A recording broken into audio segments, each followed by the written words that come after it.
fancy with this now. Hey everybody, it's Midnight After Dark. How's it going out there? You're a little quiet on my end, Rob. Is it just me? A little quiet on your end? You are. Just you. Belt it up, Supreme Leader. Move closer to the Supreme Leader. Move closer to the microphone, maybe. Turn it up a little bit. Oh, yeah. How's that? Better? A little better. Okay. I'm, of course, your narrator, Supreme Mr. Rob Robot Shlomo, coming to you from Shabby Road Studios. With me, as always, Mr. Tom Connors. I am here. I am. And I'm on camera for once. Hello. Yes. With us, once again, is Mr. Matt Kadish. Hi, everyone. And joining us from the coast is Mr. Jesse Miller. How you all doing tonight? Yes. Okay, that's enough of that. Yes. Jesse is my new brother from another mother. Mm-hmm. I'm a bad influence. I'm only your half brother. Yeah, You're my half brother. I don't talk about you like Spock. Mm-hmm. Insolent. You're insolent. The Supreme Leader will not stand for this. Merely going for the Spock shit that makes no sense. Right. So how's everybody doing out there in YouTube land? We've got all kinds of people watching. We got Captain Robert April, who's always hanging out. Thank you, sir. Route 66, Sister Harrow, Jax Kralak. I think that's how you say it. Sean Strife, as always. Welcome. We got Keith Howard. There's a new one I've been seeing once in a while, unless he changed his picture.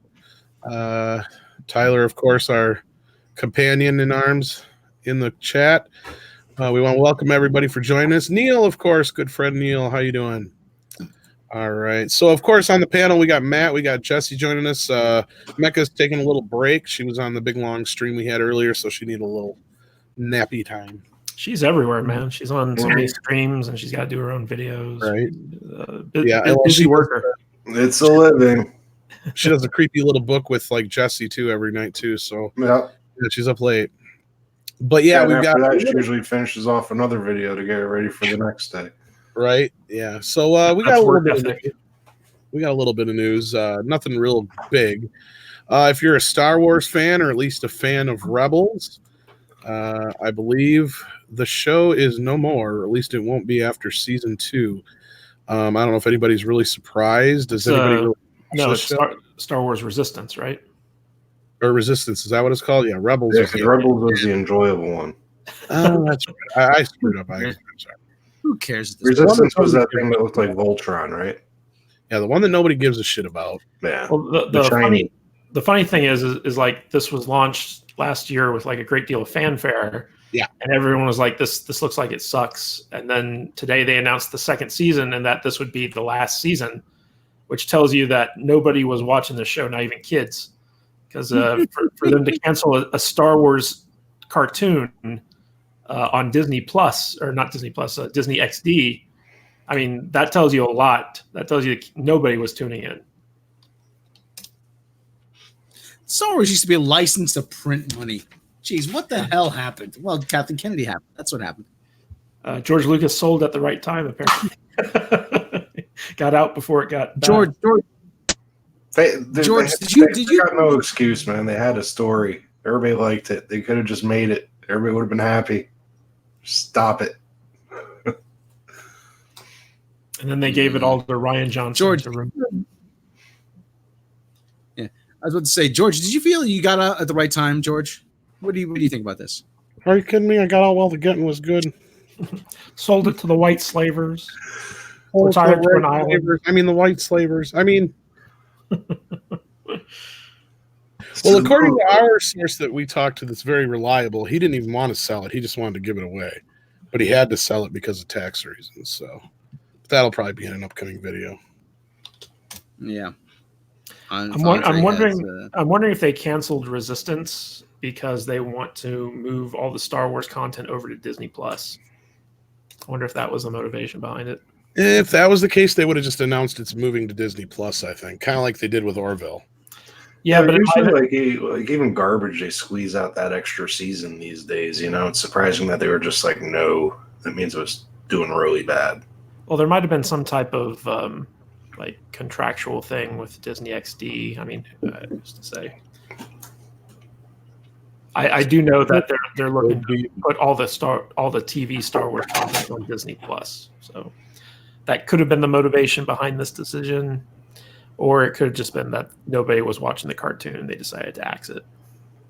But this is another Kathleen Kennedy era brainchild that fell flat on its face, apparently. Kathleen Kennedy and Kiri Hart.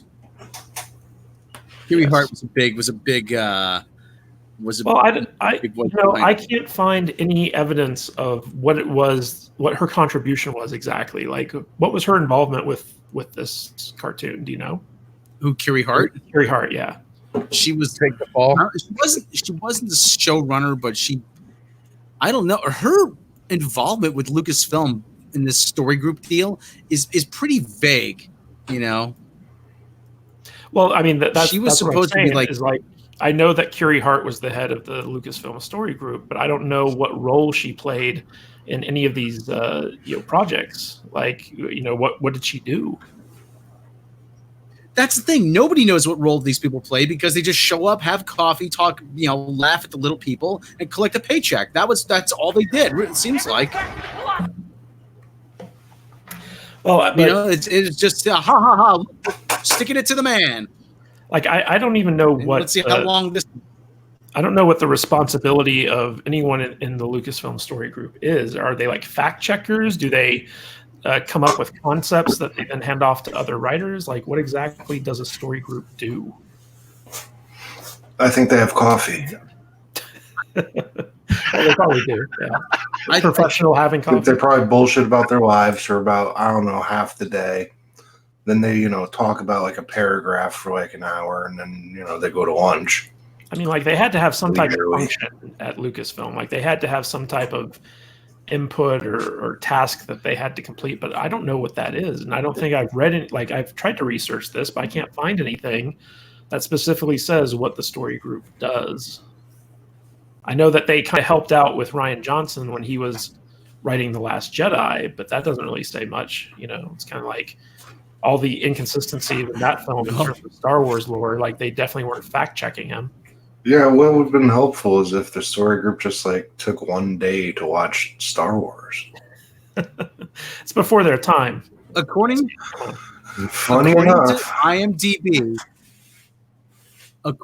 IMDb, she was senior vice president development for Lucasfilm, which is a bullshit title because anybody can be senior vice president of development. It's like outstanding award for achievement in the field of excellence. Goes to this inanimate carbon rod. In other words, Jesse wasn't far off. She just went and got coffee for KK. That's about it. Yeah. Well, typically, like ahead of development, they're the ones that find the projects that go into the development process leading up to production. So, was Kiri Hart the one responsible for proposing stuff like Solo and Rogue? If that's the case, that's why she got shit canned. Then I guess. Well, did she get shit canned or did she leave? Well, again, there's not a lot of info. They were vague about it. They were very vague about it, and she's no longer listed as an employee, but you have a link to her outside webpage or whatever it is through Lucasfilm. It's really weird. That is weird. She's basically the one who kind of took the fall for everything, it seems like. And then there's that new girl from the Bad Robot stable that came in. JJ's former coffee getter, yeah. Yeah, so like I'm just wondering what exactly Michelle Reg. Yeah, Rejwan, I think. I'm just wondering what exactly their position entails. Like, are they doing producing duties? Nobody knows. Nobody. That's one of the best kept secrets in Hollywood. Well, if she is nobody really knows all this shit and okayed all this story shit and all that stuff, then I guess firing her or pushing her to the side was Disney's way of admitting that mistakes were made and it was her fault. Maybe it wasn't up to Kathy on all this. But then again, certain things we have heard is Kathy did put some of her input in. Well, I know that in Hollywood, when I worked in Hollywood, there was this thing called D girls or development girls. And they were just, like female assistants that read a bunch of scripts. And then when they found a script that they liked, they'd take it to the producer and be like, hey, you should check this out, and then it would go into development. And so, like, I don't know if Rejwan and Hart are in that position where they're kind of coming up with ideas that they take to KK and be like, hey, do you like any of these ideas? And then she's like, yeah, let's do that one or that one. But, you know, they've got Benioff and Weiss and Ryan Johnson and Filoni and well, that's just it. As head of development, is that her job to come up with, like you said, the things that they're going to produce, or is it her job to just facilitate the things that are decided that they're going to produce? Yeah, I don't know. It's hard to say because there's really no description of what that job title entails or what the story group does necessarily. Like, what do they do? It's not like a writer's room. They say, you know what, people like Han Solo, let's do that, and we'll have them do the Kessel Run because, you know, people want to see that. Yeah, it's weird, you know, because typically a story group, I would think that their position would be to oversee all the stories going on across movies and TV and make sure that they're consistent and that they adhere to canon and stuff, like almost like a script supervisor's job, but over many different projects. But it doesn't sound like that's what they do. It doesn't. I don't know what they do. If you look at everybody in the story group, with just maybe one or two exceptions, just about all of them have absolutely no experience in working in any kind of creative environment, as far as film or television or what have you. They maybe worked on a couple episodes here and there, some television series as script editors or whatever it is, but they all look to be kids fresh out of college, which makes me think that the story group was put together to try and gauge the pulse of younger people in the audience who they wanted to try to court. And the problem with that is the people you are trying to court are idiots. I mean, they don't broke. Well, the only thing I can think of is it might be kind of a model from the Bad Robot kind of writers incubator, where, you know, Bad Robot would bring in a lot of people and kind of groom them to become like future writers and on like other shows or movies or what have you. And this is like the stepping stone where Kathleen Kennedy handpicked some kids to come in and kind of groom them to be future like creators for Star Wars or something like that. Yeah. But I have no idea. You know, I can't really speak to. I mean, the story group thing is kind of like a new development in Hollywood, and I don't know exactly what they do. I kind of have little doubt that she probably turned to J.J. Abrams. Is J.J., what would you do if you were running things? You know, so, Kathy, you have to pick a score. You have to groom people as creatives. You know, say, oh, very good. I'll get some kids out of college and I can mold them in my own image. You even look at Kathleen Kennedy, played by Katharine Hepburn. Yeah, played by Katharine. Yes. Well, the connection. Yeah, the connection I've noticed is that basically a lot of the people who worked there worked with somebody who's a little higher up on something. It's kind of like the Star Trek Discovery thing. Everybody worked on the Gilmore Girls before that, so now they work on this. You know, a producer from the Gilmore Girls or whatever happens to be high up, so they drug their people along. And that's how things work. Such an odd transition. Well, it's just who you know. It's all about who you know. Did these people earn this spot? Fuck no. I'm a firm believer that there should be like sci-fi guys, horror guys. There were, and there are, but they get ignored. I mean, look at guys like Matt. Look at, you know, guys like Robert Meyer Burnett, who should be writing these things, who aren't, because they're known as the, you know, they're the guys who are known for. They wouldn't even let Stallone make a series. Well, fuck no, that's a totally different situation. ABC just didn't want to hear his pitch, but they're the difference was they didn't want to hear it because they knew it wasn't going to be anything they were going to put on the air. That's why. Yeah. There's just many. They didn't want to hear it. What was that, Jesse? Was that your Stallone impression? They didn't want to hear the pitch because it was like. You gave my pitch. They literally couldn't understand the pitch. Well, you know, we got a guy, and the guy is going to do the thing, and the thing's going to happen. And then he's like, hey, I got to take care of this. You know what I mean? So then, like, he's like, whoa. And the guy jumps on the thing, and he's like, hey. And get this, Dolph Lundgren. And then Stallone comes in and he's like, You're not going to give Sylvester Stallone speech. I don't understand why you wouldn't want to do that. he's got more of a Dutch accent, even though he is American, I believe. Tom, Rob, you need to make a sketch with Sylvester Stallone pitching a Star Wars idea to Kathleen Kennedy. That'd be awesome. So, Sly, what do you have for me today? Well, you know, you got like the Darth Vader, you know, like Yes, I know him. I don't particularly like him, but I know and him. then like you got like the good guys, and the good guys are like scrappy, and they can like Yeah, you know. good guys are very diverse. We have a lot of diversity on the good guys. Well, anyway, and then you get Dolph Lundgren, okay, and he comes in and he's like, "I must break you." So like he's like, "Oh, whoa, man, that's like crazy. Like you can't have that." So like you get a training montage and get Survivor to do the music, man. You know what I mean? Yes, I know. But how many people of color are in this movie? 2, and I kicked their ass. Oh, I tell him, I'm sorry, Sly. There are far too many honkies in this. Well, I don't know nothing about no honkies, man, but like, I don't know. There's not a lot of what? Can't you cast Idris Elba to be in this? He's in everything these days, isn't he? She's too beautiful for this part. We need ugly men who can kick ass. I don't watch her movies. You know what I mean? Oh, but Idris Elba is a man. He's quite a handsome man and a black man. I don't know about you, but Idris ain't no name I ever heard from no man before. Well, thank you very much, Sly. Come back when you have more diversity with you. Yes, can we cast a woman in the lead role? Yes, can we cast a woman in the lead role and make sure she can do everything with zero? Kathleen, his first big movie, he basically got famous by getting the shit kicked out of him by a black guy. Oh, then that's very good. Then. That's very true. Yes, You know, anytime we have a black man beating up a white man, that is acceptable for Disney. And you know it's even more diverse? It ended in a tie.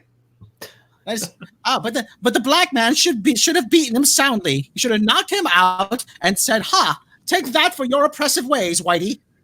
You know, Jesse, I did go the distance, though. You know. Yeah, of course. And he came back and almost killed him in the second movie. All right. But then your buddy Dolph, you know. Absolutely. Okay, before the ACLU shuts us down. Okay. No, like, okay, let's get back on this whole resistance thing. That's where the fucking thing started 20 minutes ago. Have any of you guys actually watched Resistance? No, I hadn't noticed. What was it on? It was on Disney XD. I don't know, dude. I got every channel. Do I even get that? I don't know. Like I haven't seen it. I don't know how good or bad it is, but it just seems like nobody was watching it, which is why they canceled it. Hey, Holmes, that's why they were watching the X-Men, because Resistance suck, you know? Resist watching the Resistance, the audience must have. Well, the animation to me looked like that really cheap, shitty, like when they're trying to make CG look like 2D, but it's not quite, and it still has that 3D element to it. I don't know. It's just weird. Like cel-shaded CGI, yeah. I also think that when you don't include Jedi and stuff, it just doesn't feel like Star Wars. It feels very generic. Like this just felt like it didn't look or feel like Star Wars to me. Okay. Well, do we want to keep going on about this, or did you even read the story, Rob? No, we didn't read the story. Okay, first season of Star Wars Resistance debuted. Debuted. Oh, I prefer debuted. Debuted last fall, depicting the adventures of a pilot who gets caught up in resistance ahead of the events of Star Wars: The Force Awakens that nobody cares about. My interjection. At the time, Star Wars fans knew that Disney was developing their own streaming service. Yet details about the service were unclear. With Disney Plus set to debut in November, fans have wondered what that would mean for Resistance. Though we now have our answer. The release of a new trailer for the second season that nobody cares about. The series has confirmed that it will be the final season. Season 2, the story picks up after a harrowing escape from the First Order as the Colossus and all its residents find themselves lost in space with no GPS and out of gas. Pursued by Agent Tierney and Commander Pyre, Kaz and team also must face a myriad of new dangers that nobody cares about along the way, including bounty hunters that can hit broadside of a barn, a suspicious Hutt who's not Jabba, I suppose, a General Hux that is a ginger idiot, and Supreme Leader Kylo Ren. Really? You're going to Supreme? Hey, there's only one Supreme Leader, and it's not this homosexual Kylo Ben. Okay, he's closeted homosexual. But he has quite the chest. He's got a con chest going for him. He's one sandwich away from pushing from being a size XXL. Okay, He's swole, as the kids like to say. swole. He's swole. Yes. Meanwhile, Tam grapples with her future and where her true allegiance lies. Here come the cops and her friends in the First Order. Her friends with the First Order. Thrilling final season will showcase the unlikeliest of heroes. Spark hope across the galaxy. Oh, who cares? Joining forces cast Joe Manganiello. Nobody cares. Nobody cares. Nobody cares. Nobody cares. Nobody cares. Nobody cares. The series airs on Disney Channel, so the series is coming to an end. Isn't something that comes as a surprise, though it's unclear if the series was always intended to only last 2 seasons or if there were any factors at play. This is the only final season of the animated series fans can expect this year, as launch of Disney Plus will also include the debut of the final season of Star Wars Clone Wars by the end of the year. Tune in, nobody cares, okay. Nobody cares, okay. No, that's exactly how it sums up. Nobody cares. I think that if the show was making money or somewhat successful, they'd probably keep it going. Guess as nobody was watching this, and that's one of the reasons why they decided to do it. That's just my guess. I don't know. Obviously, or it would be on still. I mean, even Rebels had a little bit of an audience for it. Well, it would be interesting to see what the Nielsen ratings are for it and compare it to something like Rebels or Clone Wars or something, just to see like how it stacks up. But I don't know where to get that info. I want to say Clone Wars did really well, from what I recall. Well, it was on for a long time. Yeah, I was going to say I thought that really well. Huh? It was an enjoyable show. Well, yeah, but I mean, ratings-wise. You know what would have saved the show? Dune buggies. Dune buggies. Buggies fixed everything. Yes. I know I'd have watched it if it had Dune buggies.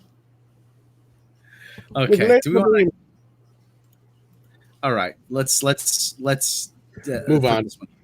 Yeah. For those who are fans of G.I. Joe, we got the Hero. So G.I. Joe was there. Because the first 2 movies were so good. They were amazing as shit.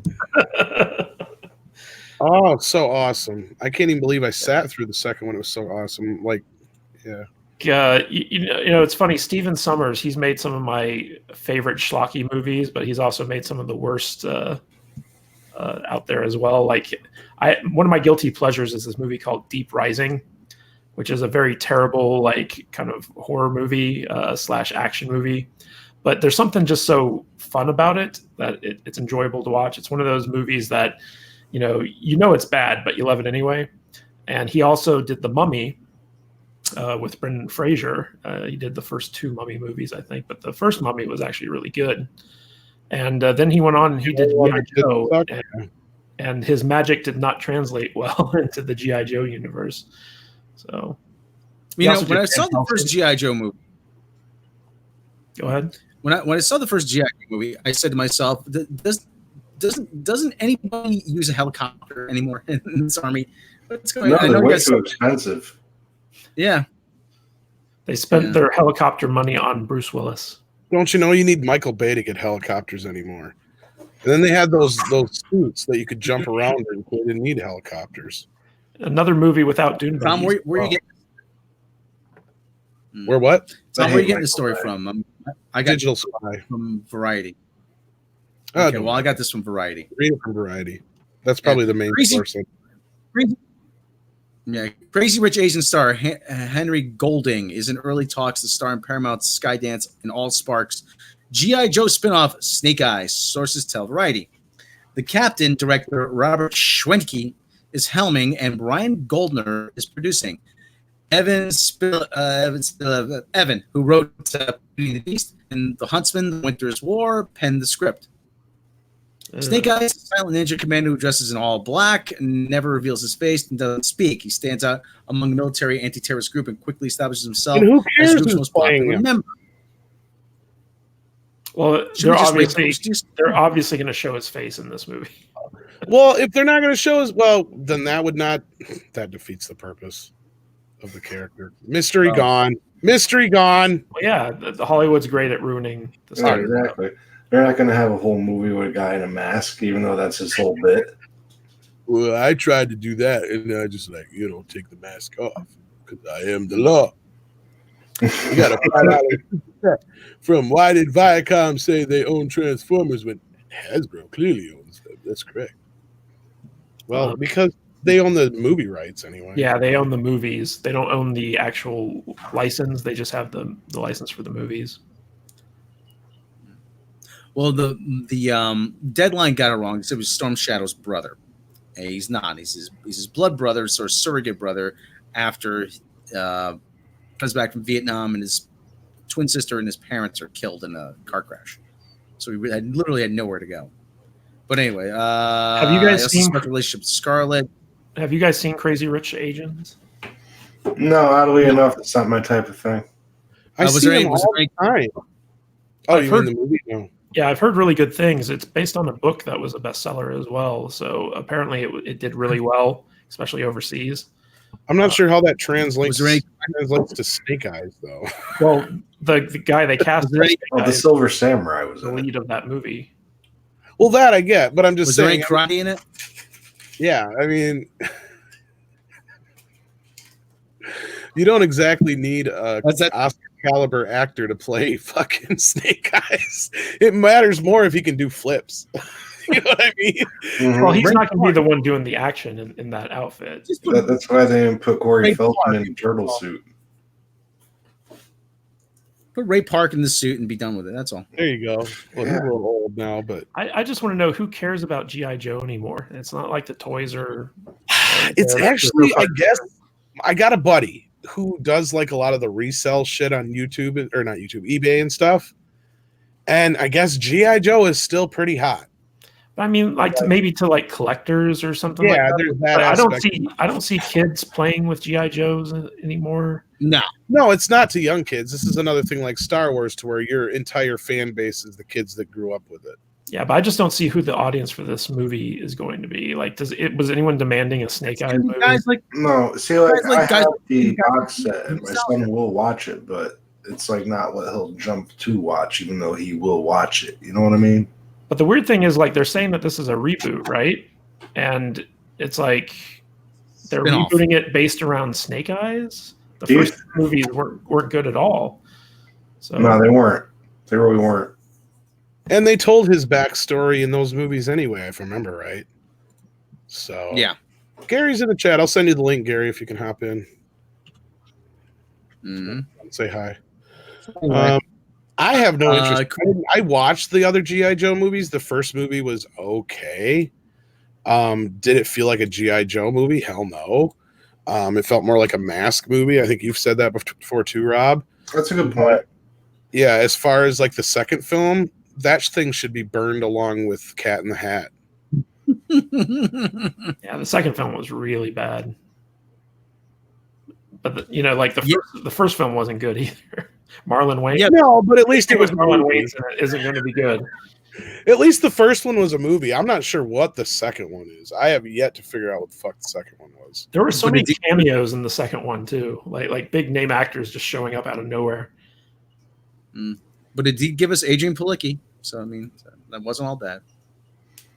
All I remember is something about eating metal and the Eiffel Tower falling over or something. Yeah, they had some like chemical warfare.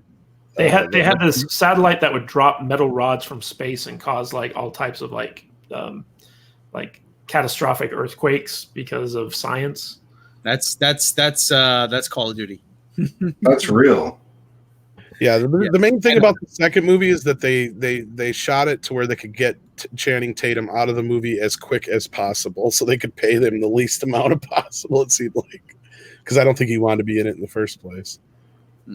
Robert Pearson says he'd prefer a Mask movie or Centurion's Power Extreme. They're supposedly working on a Mask movie, and there's supposed to be a whole Hasbro universe: Mask, Visionaries, ROM Space Knight. But that's pretty much I don't want to say dead in the water, but We got $5 from Tyler. He says that Evans also wrote several direct-to-video Disney sequels. Oh, that bodes well. Oh yeah, there you go. Oh well. Ching. So. Yeah, I mean, I don't know. Did you guys ever see Snow White and the Huntsman? Yeah, it was kind of forgettable. It's a snore fest. It's the most one of the most boring movies. Not even sure why it got a sequel or spin-off, whatever you want to call it. Well, but yeah, so already this G.I. Joe reboot is not off to a good start. Yeah, Brave Star movie might be good, Stig. At least that would be different. I want to see Cobra Commander done right. Stig! Hello there. Cobra Commander! Yeah, but I love Cobra Commander. It was always so weird that he was like a used car salesman Ponzi scheme guy. What was the biggest bait and switches in the first movie? They made him what's-his-face from Third Rock from the fucking Sun. Yeah, Joseph Gordon-Levitt. Joseph Gordon-Levitt, thank you. And they didn't follow up with him in the sequel, did they? Like they just kind of like. Oh hell no! They have him all like scarred, and you can tell it's just some dude in a mask or whatever. Yeah. The hell's freaking insect on my freaking desk here? What that is it going to eat you, Rob? Otherwise, don't worry about it. Well, a little bitty like gnat or something. So, did anybody have anything else to say? Oh, and gnats have been bad this year. About this show before we move on, our movie. This is this gave us $5. Says, let's talk about badass franchises that are sadly dead now, like Exo Squad. I miss Exo Squad.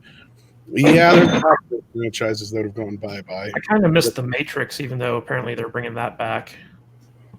It had one good movie and a couple decent cartoons. That was it. I mean, I don't know. True. This is true. Did you hear that they're doing a prequel with Michael B. Jordan playing Morpheus? Yeah, we covered that, and it's just like, why? Well, it's because the Wachowskis can't get any work. They have to go back to the trough. Their last couple movies were huge disasters, and nobody wants to. Well, I'm surprised they're even letting them do anything again because they've done nothing but lose money since The Matrix. So. I mean, that's exactly why they're going back to The Matrix, is because they know it's guaranteed to make money. Hopefully. Yeah, but at this point, I would be like, yeah, you guys are go over there and do something else unless they have to be involved. Because the last thing I heard about them was they were both a bunch of freaking weirdos. Well, they both transitioned to become women, so both brothers are now. I didn't even hear that part. Yeah, they are now the Wachowski sisters. The last thing I heard was something about living with a dominatrix or something. I know Lana was always kind of into that, but yeah, like they both kind of transitioned into that trans lifestyle, and they're pretty much living as women now. Yeah, they went to Dr. Lefkowitz and got to chop it off of me. All right. I've had enough of this. Enough of this story. Yeah. What else did we have for today, Rob? Let's see what we got. Wheel of News. Harry Styles turns down Prince Eric role. Nobody cares. Well, yeah, that's kind of like, okay, you say it, it's done. He didn't want the part. Yeah, pretty much. Nobody cares. I didn't want the headache. I heard that. Go ahead. I heard they cast some new people in the Amazon Wheel of Time series. I know Rosamund Pike was cast as the lead, but then they just announced that there were some more people cast to the show.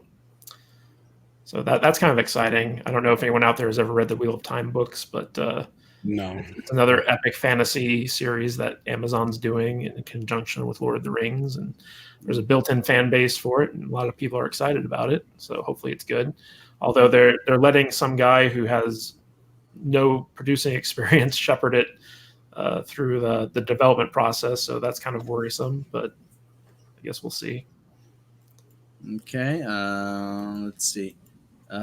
Box office kitchen racing in the Douse, furthering Hollywood's identity crisis on why women aren't going to go into. Well, we talked about that last night on toxic femininity a little bit, and and it's just basically women aren't interested in the shit they're shoving at them. The targeted entertainment is not hitting the demographic it should be because they're just sick of crap. It's stuff they don't want to watch. Mm-hmm. It's genre mismatch to demographics. Hollywood's trying to feed audiences that aren't interested in their material, the material that the audiences aren't interested in. You know, like a dark period crime drama like The Kitchen does not typically appeal to female audiences. So, you know, it's very weird what Hollywood is doing. Like, they keep trying to appeal to demographics that aren't historically into these genres. It's almost like, hey, let's make a romance movie targeted towards men. You know, it's like, no, like, it doesn't work like that. That's called porn. Yeah. You know, so I mean, like, it'd be like, let's make a 50 Shades of Grey film that appeals to men. That's like, again, that's called porn. So it's like, yeah, you're pretty much like, yeah. It's like everybody yesterday was talking about making a She-Hulk movie. I'm like, they already did that, and China started it. We were talking about that a little bit yesterday too. Yeah, it was like she might show up in Spider-Man 3, but I wouldn't put back in it yet. But I sent you a story here, Rob. We could talk about real quick because, God, I hope this is just horseshit. Why do people do stuff like this? Leave it alone. What? We don't need a Back to the Future 4. Let it be. Oh, yeah. Let it be. Michael J. Fox is not going to make it. Christopher Lloyd is too old. But you can do something. Well, it's their loop. Their kids. We already seen their kids. It's their kids, Marty. Something's got to be done about your kids. So I'm saying it's already been done. It's what leave it the fuck alone. And the train, but then that would be like its own original movie franchise. Yeah, I mean, they have the animated series. If you want that, go check that out. The video game's serviceable enough. Check that out. That's actually got a really neat story. The gameplay. What you do is you hire Ryan Johnson to come in and write and direct. No. Fans are demanding to continue Back to the Future with fourth film. I don't know anybody's demanding this. I'd rather see Beetlejuice 2. Do you know? And Tim Burton just basically said that. With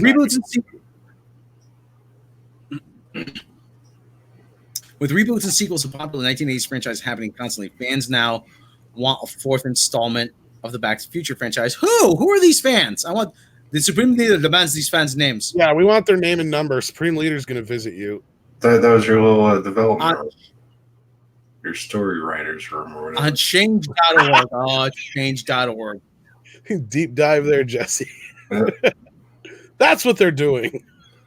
Like, what other crap haven't we done in 20 years?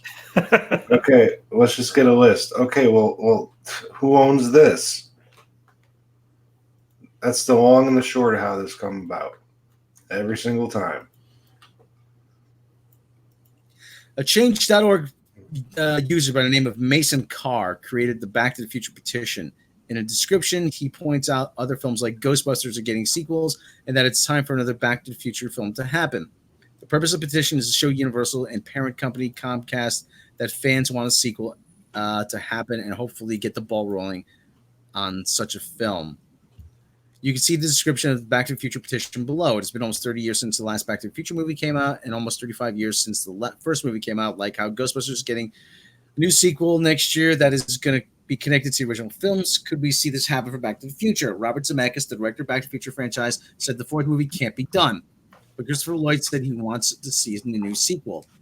Should Universal Pictures from Back to the Future franchise bring back, should you? Of course, Christopher Lloyd's going to say that. He still thinks it's 1986.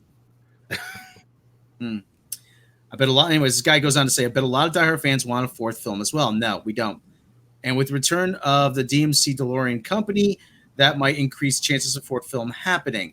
If you want a fourth Back to the Future movie, just sign and support this petition. We might see it happen. The Supreme Leader demands that you do not sign this petition. You know what it will be, and this is what we need, and this is what we should get, and this is all we should get. Since the DeLorean is coming back, have them buy a Super Bowl ad for about a minute, and you have just a little Back to the Future reunion in the Super Bowl ad for the DeLorean, and just have a little cool thing, because, yeah, you don't need a Back to the Future 4. It's not going to work. Did you guys ever see that fake trailer for Crocodile Dundee? Yes. Yeah, that was a good idea. That we followed that. We're like, if this isn't a movie, it should be. Yeah. It should be, but it turned out to be a commercial for Australian tourism advertising. Yeah, but it looked like a legit movie. It should have been. But in this case, you don't have the same kind of thing with that. This should just be left alone. If anybody who's played the video game knows what I'm talking about, there's a great story in the video game. Christopher Lloyd comes back to do the voices. Michael J. Fox does a cameo, but the guy they have doing his voice is great. Mary Steenburgen, I think, even comes back. I think even Leah Thompson's in the game, if I'm not mistaken. But they actually do a story that would fit perfectly for a Back to the Future 4, and it only works because it happens very soon after Back to the Future 3. And something gets screwed up, and Marty goes back and fucks things up more by allowing Doc to fall in love when he was younger. So then when Marty returns back to his time again, Doc has become like this tyrannical leader over Hill Valley and made it like this uber, like 1984-esque kind of place to live. And Doc is like the mastermind of it all. And it's just because he married the wrong woman. It's like the whole like crutch of it all. So then Marty's got to go back and fix that. And then he also ends up, running into his grandparents and all this other shit. It's actually a really cool story. I'm sure you can watch it on YouTube. That's all you need. That's fine. A Telltale game back before Telltale went away. Yeah. The gameplay itself sucks, but the story that's in the game and the way they crafted it is actually really clever. I liked it.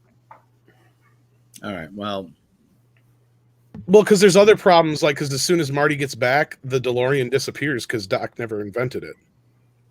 Well, the good news here is that Zemeckis is very fervently against doing any reboot or continuation of Back to the Future. So as long as he's alive, this isn't going to happen. Good. But yeah, I just watch the Telltale game videos. You're better off. Good. Well, anyway. Yeah. Any Back to the All Future right. fan, Well, if you haven't next. played that game, check it out. So yeah, I think that's about the biggest stories we got, ain't it? I sent you a few more, Rob. Doc. Attention, but okay. Well, anyway, Gal Gadot officially boards Showtime's Hedy Lamarr biopic from a fair creator. Is it Okay. Gadot or Godot? Headley. Gadot, maybe? I don't know. I say Waiting for Godot. that's what everybody else seems to say. It's Headley. Don't worry, you'll be able to sue her. Bruce Lee's daughter criticizes Quentin Tarantino for depicting her father as arrogant a-hole in new film. But he kind of was an arrogant a-hole, wasn't he? Wasn't Bruce Lee kind of like a bit full of himself? That's Supreme, the story, yeah. I prefer to think of him as supremely confident. You know what's funny is I know you guys haven't seen Once Upon a Time in Hollywood yet. Not yet. I want to. I'm supposed to this weekend, I think. Nothing and no character in that movie was historically accurate. Like everyone was a caricature in that movie. Well, that's what I figured. It was going to be like the Inglourious Bastards version Yeah. of Hollywood in the 60s. Yeah. It totally was. It totally was. I mean, like, no one got treated accurately in that movie. So it's a little weird that this is a new story that's actually gaining some traction, especially considering the fact that Quentin Tarantino already showed how much he loves Bruce Lee and Kill Bill. So Well, not only that, it was the Bruce Lee bit that actually made Rob laugh and think he might want to see the movie. Yeah, I remember. Because hands are a lethal weapon. If I attack somebody and kill them, I will be. I go to jail for murder. And then, anybody kills anybody with their hands are going to jail for murder. It's called manslaughter. Sure. Yeah, that scene was actually it was a really good scene in the film, and Bruce Lee did not come off bad in the scene, in my opinion. I thought it was just like a very interesting kind of historical, fictional, like side thing. It was really just to show Brad Pitt's character knew how to fight. Right, that pays off later in the film. So. Well, and Bruce Lee was a showman. He was like that. He was a bit of a puffery kind of guy, or however you want to put it, to where he would kind of. You know what's funny here is like jump over your head. Do you guys remember the story of that feud between Burt Ward, the guy who played Robin in the 1960s Batman, and Bruce Lee when he was playing Kato in the Green from the whole thing from Green Hornet, yeah. Like we made everybody look bad in that double episode. Well, no, like Burt Ward was always claiming that he was an actual like master at karate or like whatever, and he'd always say that he could kick Bruce Lee's butt. And one time, I think Bruce Lee like challenged him, and he kind of like backed down with his tail between his legs. So like there was something there. There was like a historical thing that could have inspired this scene in Once Upon a Time in Hollywood. But I see this as a nothing burger story because Bruce Lee I don't think came off bad in the movie at all. When you said that, I was thinking about that YouTube bit where Bane starts beating the shit out of Robin. You ever see that? No. Oh my god, I'll have to send you that later.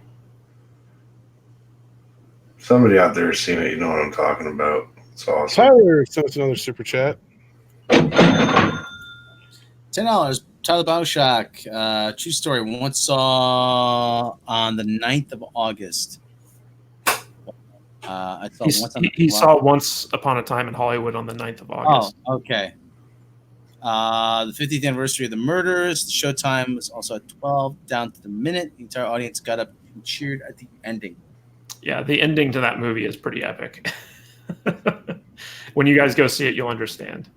Well, I'm probably not going to go see it. I would say Rob don't watch movies. That's why when anybody's like, you guys will go see this movie anyway, it's like, fuck, I have paid Rob to go see movies he hasn't seen. Because he just, I ain't going. No. I'm just saying, that's the point. His conviction is so solid. No. I just can't stand the whole movie going experience anymore. I mean, you have people bringing little kids into the theater with them. It's, homeboys and homegirls sitting behind me talking through the whole thing. And there's been like the theater I go to has been like a few shootings, and you can't say, "Could you please be quiet?" You don't know if somebody's packing. The cool thing about Once Upon a Time in Hollywood is they actually cut out a good portion of the film so that when it comes onto a streaming service like Netflix or whatever, they could actually turn it into a mini series. That's the rumor. That's the rumor I've heard too, Matt, was that the plan is like the Hateful Eight to make it like a mini series on Netflix. Yeah. One of the cool things about Tarantino films is like he will take the time to just let a scene play. Like there's a scene in this movie where you're just watching Leonardo DiCaprio as his character acting in a TV show. And these scenes go on for like a good 10 minutes. Like it's crazy like how indulgent it is. And I love it. I just like, when you're watching it, you might not be into it, but like when you think about it afterwards or you rewatch it, it's really amazing. And it really pulls you in. And when I watched the 4-hour version of Hateful Eight on Netflix, there was a lot more stuff like that in there, and it was fantastic. So like I'm looking forward to seeing what they do with Once Upon a Time in Hollywood when it comes to video. Yeah, it'll be interesting to see. I want to go see it this weekend. I hope I get to. I know Rob will never see it. So. I also think I'm in the minority in hoping Tarantino never makes a Star Trek film. I get why people don't want to, but at this point, it's like, fuck it, let him do it. It might be what we need to clean the palette after JJ and then go back into. I would just rather he go the Black Mirror route and he just do like his version of Star Trek, even though it's like something else. That's what I'm saying. It'll just be like an Elseworld thing, is what I was thinking. Because if he does not have to adhere to JJ's thing, because that's the thing, is like Andre was saying, that's my understanding simply just from the Tarantino interview, is that JJ's the one who's made this deal with Tarantino, and if it goes through, it's to extend the Bad Robot license. That's what I was trying to say earlier. But if now with this merger, if somebody at Paramount's like, hey, come here, Tarantino, and they're able to talk to him and get a deal with him that's beyond that somehow, or be like, just hold your horses, wait a little bit for this Bad Robot deal to go away, then you can do whatever the hell you want. But even with the Bad Robot deal, it's like JJ doesn't have the final say on that. Paramount does. So if they don't want to, no, I get that. I get what you're saying, but it's like it's very obvious that he's trying to get something going as quick as possible. And the only motivation, I think JJ's kind of washed his hands of Star Trek after Into Darkness. He may have, but if you listen to that interview with Tarantino, it seems to me that he's pretty adamant about getting something going, and the Tarantino thing was the only thing getting traction at the time. I mean, the story could be old. I mean, the story that he's telling could be from 3-4 months ago, for all we know.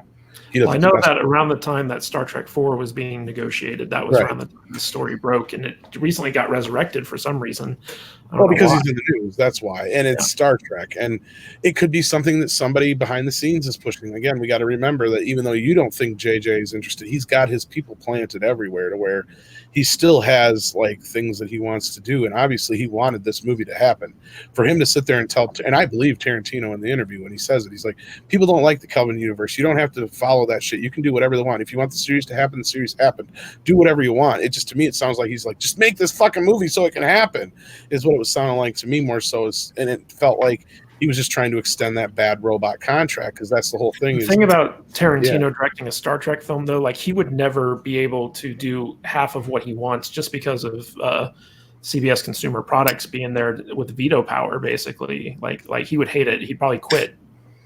It may never. That's the thing. The odds of this thing happening, we've said it from the start, are so slim. The fact that it keeps coming up is the only reason I could see it becoming a thing, is why I'm even really talking about it right now.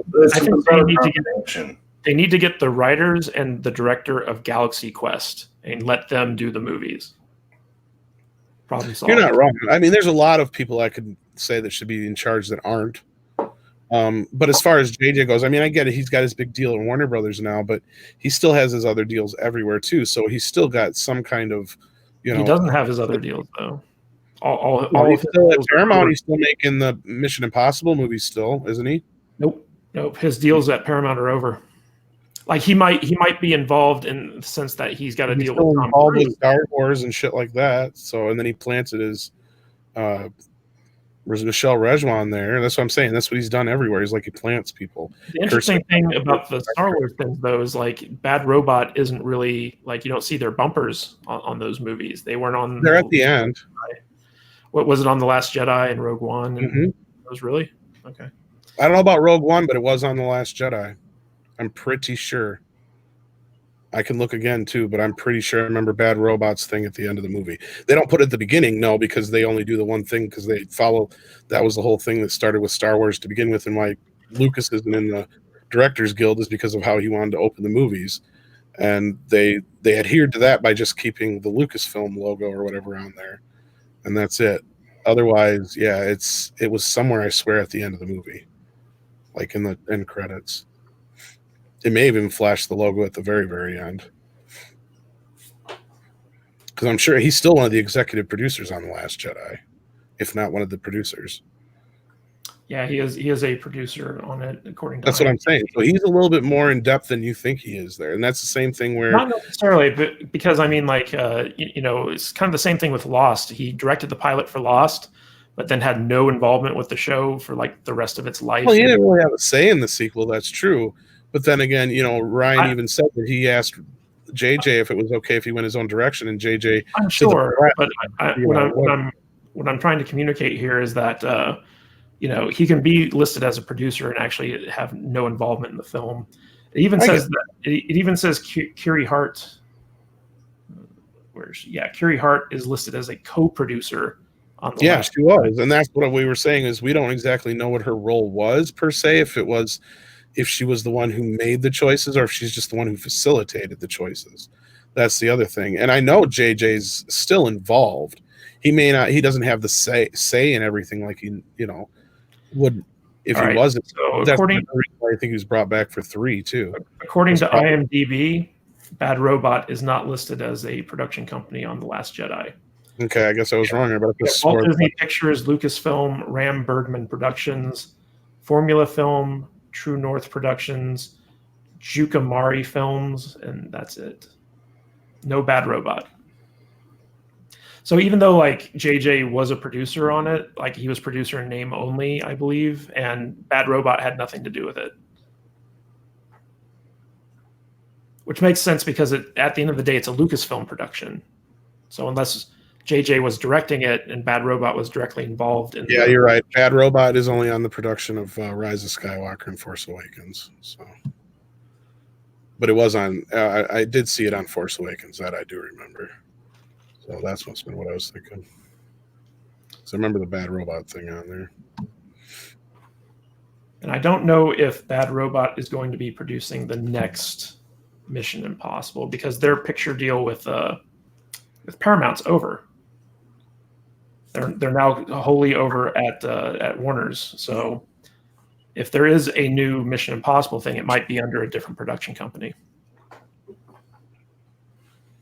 Because I know that's what an overall deal is. So J.J. Abrams signed an overall deal with Warner Media. And what an overall deal means is that for movies and TV shows for that production company, Warner Media gets first look, right of first refusal. And if they refuse it, they can't, that production company can't shop it anywhere else.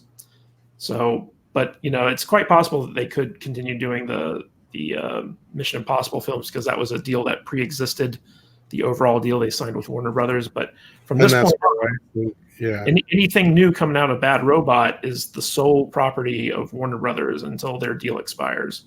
Now we've heard from our sources that the Bad Robot deal did expire, but I don't know for sure. There's never been an official. Yeah, there's never been an official anything about it. So I think I read in Variety or something like that it was over.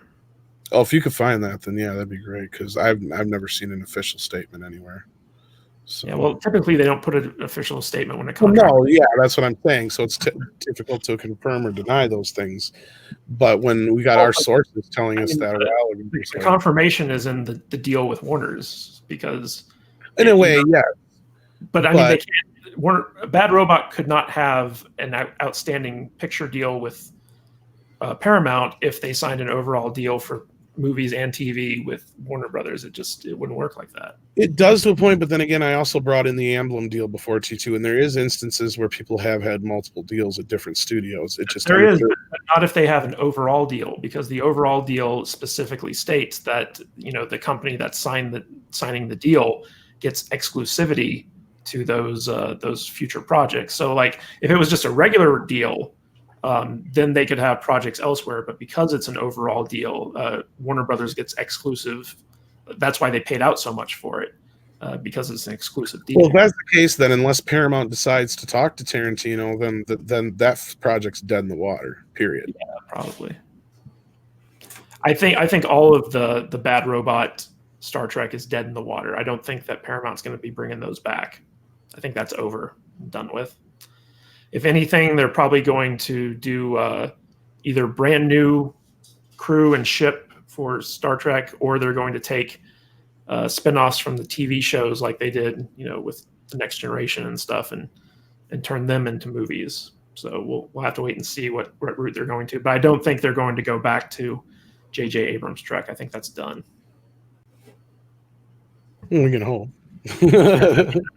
Well, until Kurtzman Trek gets on the big screen. Like I said earlier, I think a lot of it's going to depend on how my mouse ain't working now for some reason. How they play out things in Picard, because there's still a chance to fix Picard. There's still a chance if there were things that would disconnect it from canon, they could fix. I think Picard's going to surprise people. I think Picard's going to. I hope so. I have high hopes for it. Now, there was a lot of things I was excited for in the trailer, and then there was a lot of things that just made me cringe in the trailer. So I know Rob was a little bit more cringed out by the trailer, but Jesse, are you excited for Picard? No. You seem to be a little bit more. No, because the thing is, I don't care what you do. If you have a story, right, and then you screw up said story, story's over. You fucked up, you're done. You don't get a second chance with me. You broke my suspended disbelief. Now I'm going to go watch something else. You're over. Sorry. I know everybody likes the old characters, but they're dead. Most cases, quite literally, in real life. So what you going to do? Find something else to watch. They were able to bring Peter Cushing back for Rogue One, so never yeah, zombie Jesus. I think that'd be great if we got like a full CGI original Trek, and it was all the old actors with their digital rights, you know, remade as characters. As long as Bones was complaining about himself being a digital replica. I don't understand why I gotta be so digital. We're in a simulation. Damn it, Jim. Damn it, there's no way for a man to act. We're in Star Trek, not the Uncanny Valley, right? You know that there was all this controversy after Carrie Fisher died about, you know, how they were going to bring her back, if they were going to bring her back, and everyone was like, "Oh, we can't use her digital likeness because it's disrespectful or something like that." Why did you kiss her ass so much? I mean, she was a fucking train wreck most of her damn life. Yeah, I don't know. Well, Well, she had this iconic status to her. Yeah. But at the same time, it's like, well, she signed on to do a Star Wars movie, and it's not like you're being disrespectful by recreating her, because that's what you did for Rogue One. So why not just go full force with it? Why not bring her back? The problem is they should have just let her die in The Last Jedi. Can I ask you guys a question? What's your other top 3 favorite Carrie Fisher movies? Drop Dead Fred, The Burbs. When Harry Met Sally. That's a good one. Name 3. I love Postcards from the Edge, even though she isn't in it per se. It's based on, and she wrote it. So wasn't she in H2O, the Halloween movie? No, you're thinking she was in Scream 3. Oh, that's right. Yeah, I knew it was a horror movie. A great cameo in that, and also Over the Rainbow is another classic for hers too. Blues Brothers, she had a great cameo in as well. She actually had a lot more success as a writer than she did as an actress. She ghost wrote on the prequels. Sounds like a lot of cameo work based on what she did in But she punched up dialogue for episode 3. Yeah, but she was an alcoholic. She had drug issues. Yeah, watch Postcards from the Edge. That's based on her life. It's actually, really... you know what's interesting is, like, if they didn't bring her back for the new trilogy, she might still be alive, because like she had to go on these crash diets to try to get into movie shape, and went through like plastic surgery, I think, and a bunch of other stuff to like just get to the point where she could be presentable again. And if that hadn't happened, then she wouldn't have put her body through all that stress, and probably wouldn't have had that heart attack. I don't disagree. I don't. And they had her traveling all over the place. Yeah. It's a shame, though. I feel bad for Billie Lourd. Like she lost. Yeah. Not only lost her mom, but she lost her grandmother, like within like a span. Well, here's another example of where I've said this with it and a few other places. Why did they not just film all 3 of these fucking movies at once? Because they didn't have them written. Because they weren't written. That's their own fucking fault. They should have sat down and wrote them first in the first place. That's the problem we're having right now. Originally, they wanted to do that, but Disney said no, get it out. And that was stupid.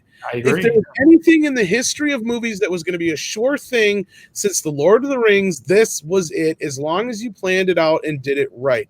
No, they wanted to rush that first fucking movie into theaters. That was the problem. They did not want to wait an extra year or so they could film all 3 of them back to back to back to back and get them out there like Lord of the Rings. No. They had to stop. We'll do it this way. Just like with Warner. They originally had planned on shooting It 1 and 2 back to back. And then Warner got cold fucking feet. They're like, oh, we don't know if this is going to work. Let's just do one movie. Well, now you got a problem in the second movie. The kids are all going to look a year or 2 older. And they're all going to be a foot fucking taller. So I've seen the trailer already. The kid who plays Georgie looks nothing like he did in the original movie anymore. So it's like, well, it's mostly the adult version, so it doesn't matter. Well, no, I get that, but they had to go back and reshoot scenes of the kids for fill-ins. Why didn't they shoot all those scenes when they made the first movie? It made no sense. When I was talking to the director of the miniseries, he's like, oh, yeah, that was the whole reason we shot it that way. So, the kids wouldn't age, or otherwise it would be stupid. I'm like, yeah, well, they didn't think that way ahead of time on Warner Brothers' behalf. The miniseries was pretty stupid to be. Well, I honestly like the miniseries a bit more than I do the new movies, because at least it covers shit. The new movie to me all is a bunch of payoff and doesn't have a lot of the setup. I really like the new movie. If you have not seen the miniseries though, or read the book, there's a lot of shit in that movie that does not have the setup that the payoff is there for. You have no idea what it means. Like, I can give you 2 examples. First of all, they don't reference Beep Beep Richie at all. Even though he says it, they don't tell you what it means. See, in the book, it tells you. That's how they got him to shut the fuck up. Okay, and then the other part that bothered me was the blood in Beverly's bathroom, because you miss the whole point in the new movie of her cleaning it up over and over and over again, and it not going away until they all work together to make it go away. They don't cover that very well. They also left out the gangbang. So, that's not even the issue. Things that you can leave out. There's very important parts to the story where I'm serious. If you had never seen the original miniseries or read the book, you would not really know what's going on in this new movie. I felt like I knew what was going on in the new movie just fine. But you've seen the miniseries. But it's an adaptation from a ginormous book. They had to make some changes to it. I thought the movie was really good, personally. That's not, and I do enjoy the new film, But I have a lot of nitpicks with it, and one major is they did a piss poor job of telling the story. And again, I will fight tooth and nail. Find me somebody who's not seen the miniseries but seen the new movie, and those two things alone that I just mentioned, they probably don't understand exactly the full ramifications of them unless you've read the book or seen the miniseries, because they do a better job explaining them.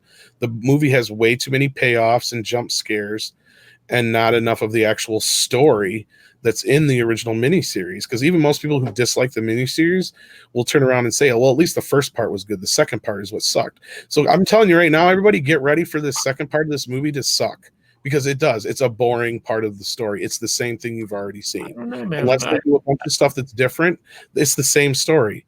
I think part 2 is going to be pretty good. I think that. I hope so. It's well cast. Adaptation. And, if they leave out the God turtle, I'm all for that too. See, that's something that yes and no. There's aspects of it I like, and there's aspects of it I don't. I like the idea of the kids having their own that's good on their side helping them, but to get into the whole turtle explanation takes so much time. I don't expect that to show up. Any of you guys watch Castle Rock on YouTube? Or not yet. I want to. I've seen it's out on Blu-ray now too, and I have Hulu anyway. So it is a mess. Is it? I heard good things about it, so that's it's not a good show, and it's an anthology show. So the way the first season ended isn't even going to be explored if there is a second season somewhere, and it's very frustrating.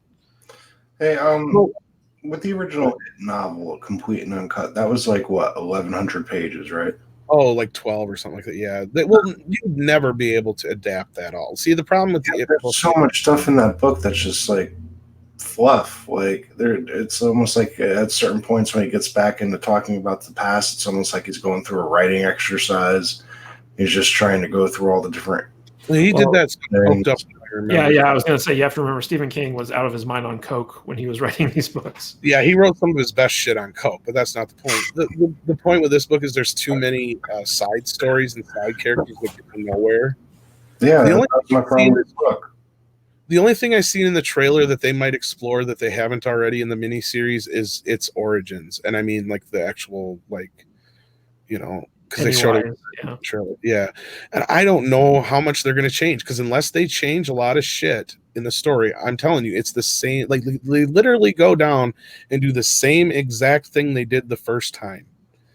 It's beat for beat. Like, that's why Tommy Wallace said he wasn't happy with the second part of the movie, because he's like, I already made the first part. It's the same fucking story. They're just grown-ups. And unless you change the story, there's nothing you can do that's going to change it. But I wonder if the gangbang is in with the adults. No, it's not. That's one thing that has never made it into any of the scripts ever. Oh, yeah. The first thing they always say is gone because it makes no sense. And where it's placed in the story makes no sense. If it was a chapter earlier, it would even make sense there. Well, also the fact that it's a bunch of kids doing it. Well, the point of it is, I think, and this is where King fucked up, because the way I always saw it when I read the book was it would make sense if it did before, because then they wouldn't be virgins, so then it couldn't kill them. Or wouldn't be as, well, he could kill him, but he wouldn't be as attracted to them, because that was the whole thing, was part of the reason he liked them young and virgins, and they tasted sweeter if they were scared. That was the whole thing, so it was like, I think that was the point of that in the book, but it was put in there really weirdly and oddly, and how it was in there was just dumb. Mm-hmm. And it was like, oh, we need to like, we had this experience together, now we have to have this other experience together. It made no sense. So I'm just surprised you guys brought it up, because most people just totally ignore that part. And it's because it's pointless. It's kind of like when you're adapting Jaws. There's no reason to leave the Hooper affair with Brody's wife in the movie if you're going to do it anyway. It just doesn't make sense. Tyler Bioshock Rodriguez has a good comment that says, cocaine is the co-writer of King. Which is true. It's very true. Oh, drug. At least he admits it. He's like, I wrote that shit. I was so fucked up. I don't remember any of it. Cocaine's a hell of a drug. Yes. When he got hit by a car too, when he was like, 50s. And isn't he like going blind slowly? Yeah, I think so. I think I heard something like that. Like some problems with his eyes. Yeah. Well, he's had complications since he got hit by the car. That's the thing. Yeah. Like he got plowed into and like walking down the street, like really bad. Like he almost died, I guess. There's a great video on YouTube. Stephen King interviewing George R.R. Martin. Have you guys seen this thing? No, but I've heard I've heard of it, but I'm not such a big Game of Thrones Martin fan that it got so big that it turned me off. Like when something like that happens, I really just like no. It's a great video just seeing these two like iconic writers on stage together and interviewing each other. Basically, I enjoyed it. I thought it was good. Yes, Lorenzo, it is the kids in the book. It's really fucking weird. Like I said, if it came like a little earlier before it had already been killed, then you'd have been like, oh, okay, I get what they're doing here, but it makes no sense the way it is. Tom, did you hear about, CBS All Access is doing a Stand reboot? I heard that, yeah. And apparently Stephen King is rewriting the ending of the book for the TV show. Because he wasn't happy with the original ending of the book, so he wanted to expand upon it, and CBS was like, okay. So The Stand is going to have a completely different ending for this upcoming miniseries. It's written by King himself, so. Yeah, I mean, I'm not always against that, because sometimes changing an ending can make it a little bit better, or especially when it comes to films or television. Because I'll always argue that the end of Watchmen, the movie, is better than the comic, even though I love the comic. Oh God, are you going to watch the Watchmen TV series? I will, but I know I'm going to hate it. It's going to be terrible. I hate Damon Lindelof. It's And another scourge of bad robot upon Hollywood. And the only reason I probably will is because it'll probably be on about the time HBO Max comes out and shit. So, isn't it coming out like next month? Something like that. The show or HBO Max? The show. I don't know if it's next month or if it's next year. Is it this year? No, yeah, it's coming out this year. I thought it was either in August or sometime in September. It could be already. I thought it was not for a little bit. I don't pay attention to that. Unfortunately, I should. That show just looks really political to me. I don't feeling about it. I hope it's good. Right. Yeah, if he's right, they really fucked it up, and they do. And Lindelof does not understand these characters. If he's correct. Yeah, Lindelof's such a bad writer. He's just so bad. If he really made the cult of Rorschach like a bunch of white supremacists, he totally does not understand the story at all. Like Rorschach is the only fucking hero in the Watchmen period. I don't think the Rorschach army are white supremacists. I think that's what he said. Well, I think they're kind of his version of the alt-right in the sense that that's the case. That's still way off because Rorschach is like.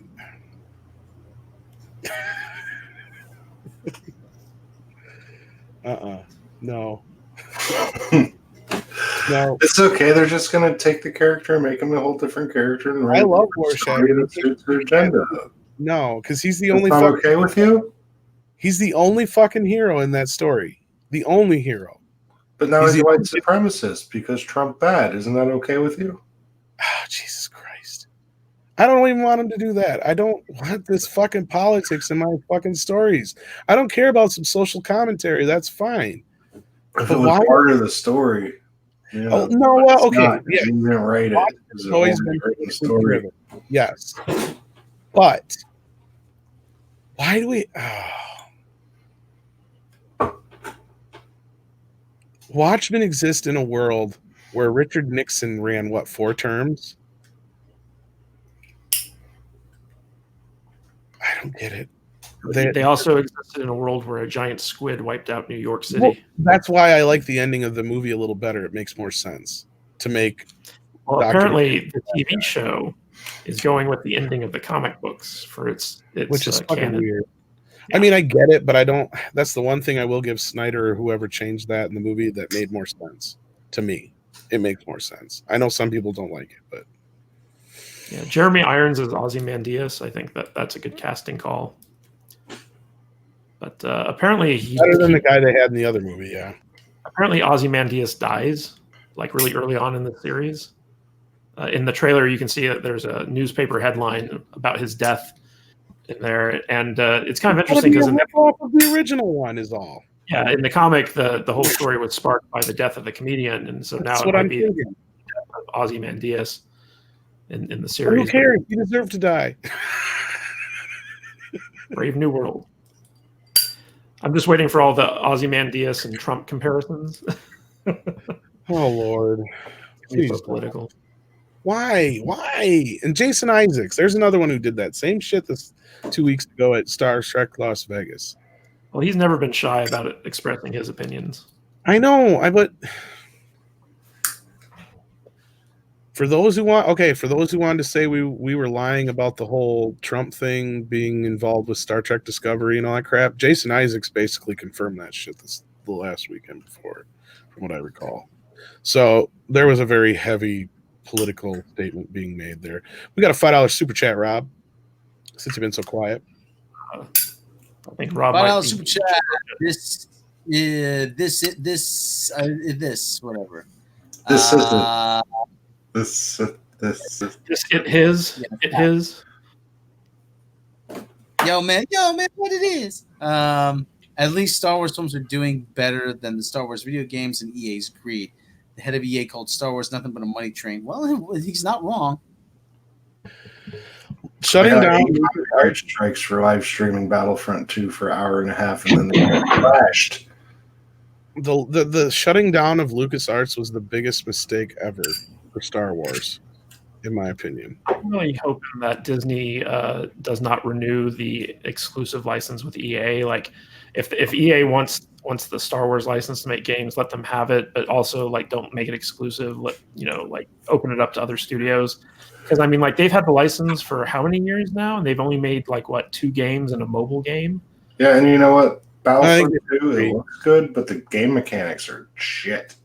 Because didn't they do both of the Force Unleashed games and the I don't remember. I think they did both the battle ones, and I think they did both the Force Unleashed. The Force Awakens games came out before. No, Force Unleashed. Yeah, the Force Unleashed ones came out before EA got the exclusive license. Disney awarded them the license, and under that license, they've only made Battlefront, Battlefront 2, and some type of mobile MOBA game with Star Wars, which is just designed to suck all the money out of you for microtransactions.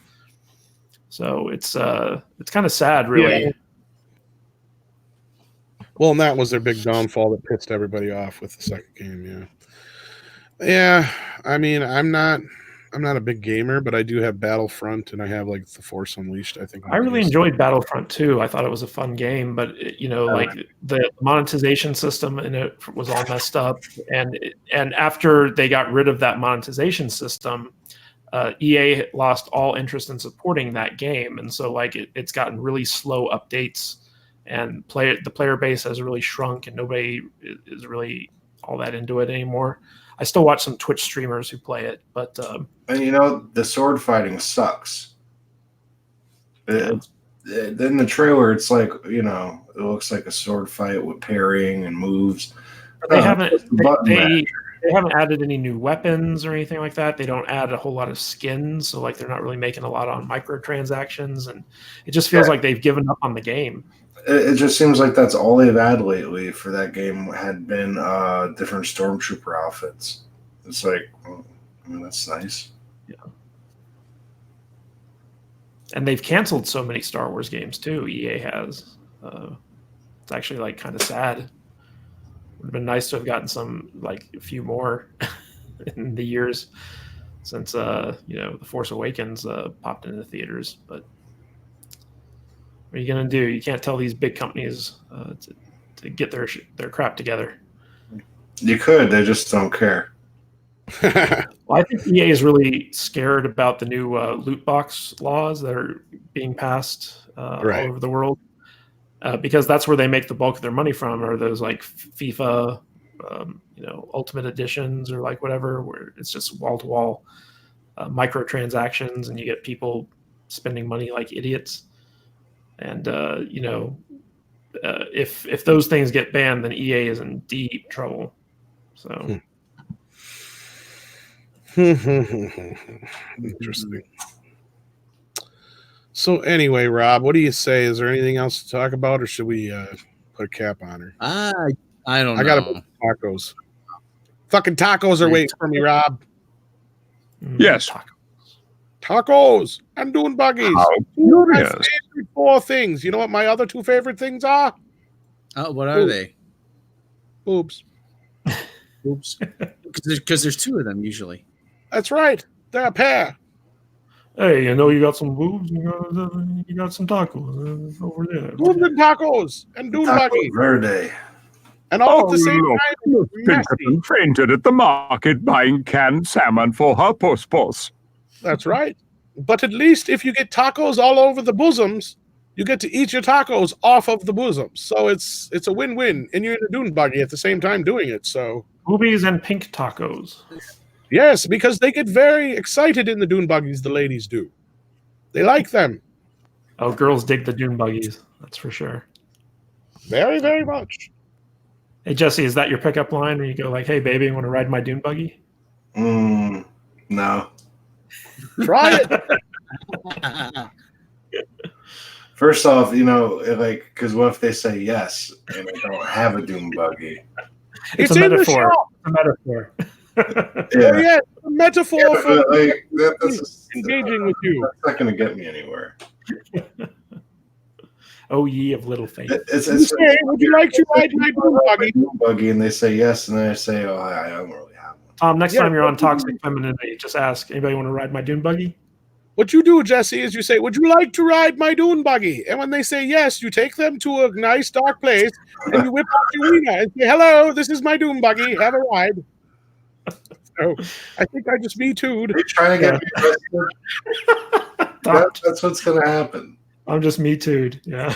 Yeah. I Me Too'd all over her breastises. Good day. Good day to you. I said good day. You guys are fucking crazy. And I paid her to go away. All right. Well, anyway. Yeah, you did. So, okay. Well, if you like what we do, And why would honestly, why are you listening? Yeah. Why would you? Why like are you it? listening if you? Oh wait, hold on. Last thing, Agent Carter is going to return in the final season of Agents of Shield. We should say that because Oh, really? just because freaking Haley Atwell is fucking hot. Oh man, Picard, do you like Haley Atwell? Who wouldn't? We got another super chat before we go. We have a super chat, and it's about do we have any idea why Stewart added the dune buggy scene in Nemesis? Anybody? Because they're awesome. I actually know. awesome. I actually know this answer. Tyler, if you have to ask that question, then you don't know Mr. Picard. Dune buggies are fucking sweet. So Period. the people who made the Next Generation movies, they were kind of like, they would put a lot of their personality into these movies. And Patrick Stewart himself is a big fan of riding dune buggies. And he went to the writers and he said, hey, can we have a scene in this movie where I ride around in dune buggies? And they were like, yeah, we can do that for you. This is the truth. And so it was Patrick Stewart's love of dune buggies, which is why they made it into the movie. Just so you know, that's where the joke came from, by the way, Matt. Yeah. I realize that. Yeah, I know. Because we've told the story that's why they're there, yes. Yeah. But for those who don't know, that is where the joke comes from. That's why Picard is obsessed with dune buggies, is because of the dune buggy scene in Nemesis.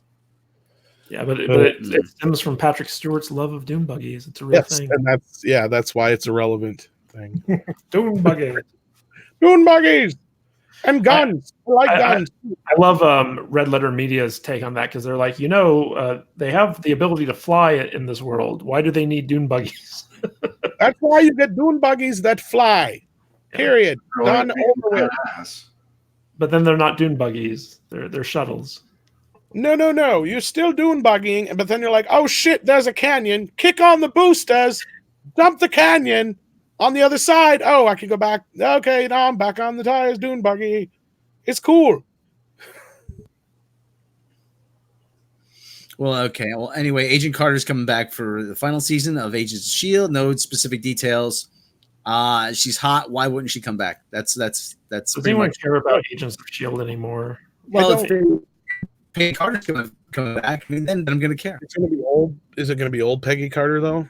No So details. this- They gave no specific details. Oh, so. so that means they're going either a flashback or time travel. Yeah, they're probably going to do a lame time travel story where she's involved or something. There was something else you brought up before, Rob. The show Crank Anchors is coming back in September. Yes, Really? They're not going to let them make any 25th, Crank Anchors.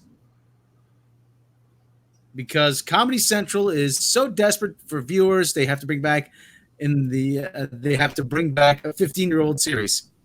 Don't get me wrong, I love Crank Anchors, but it just shows you. They're going to censor the shit out of it. Well, yeah. Well, it just shows you how badly millennial comedy has failed.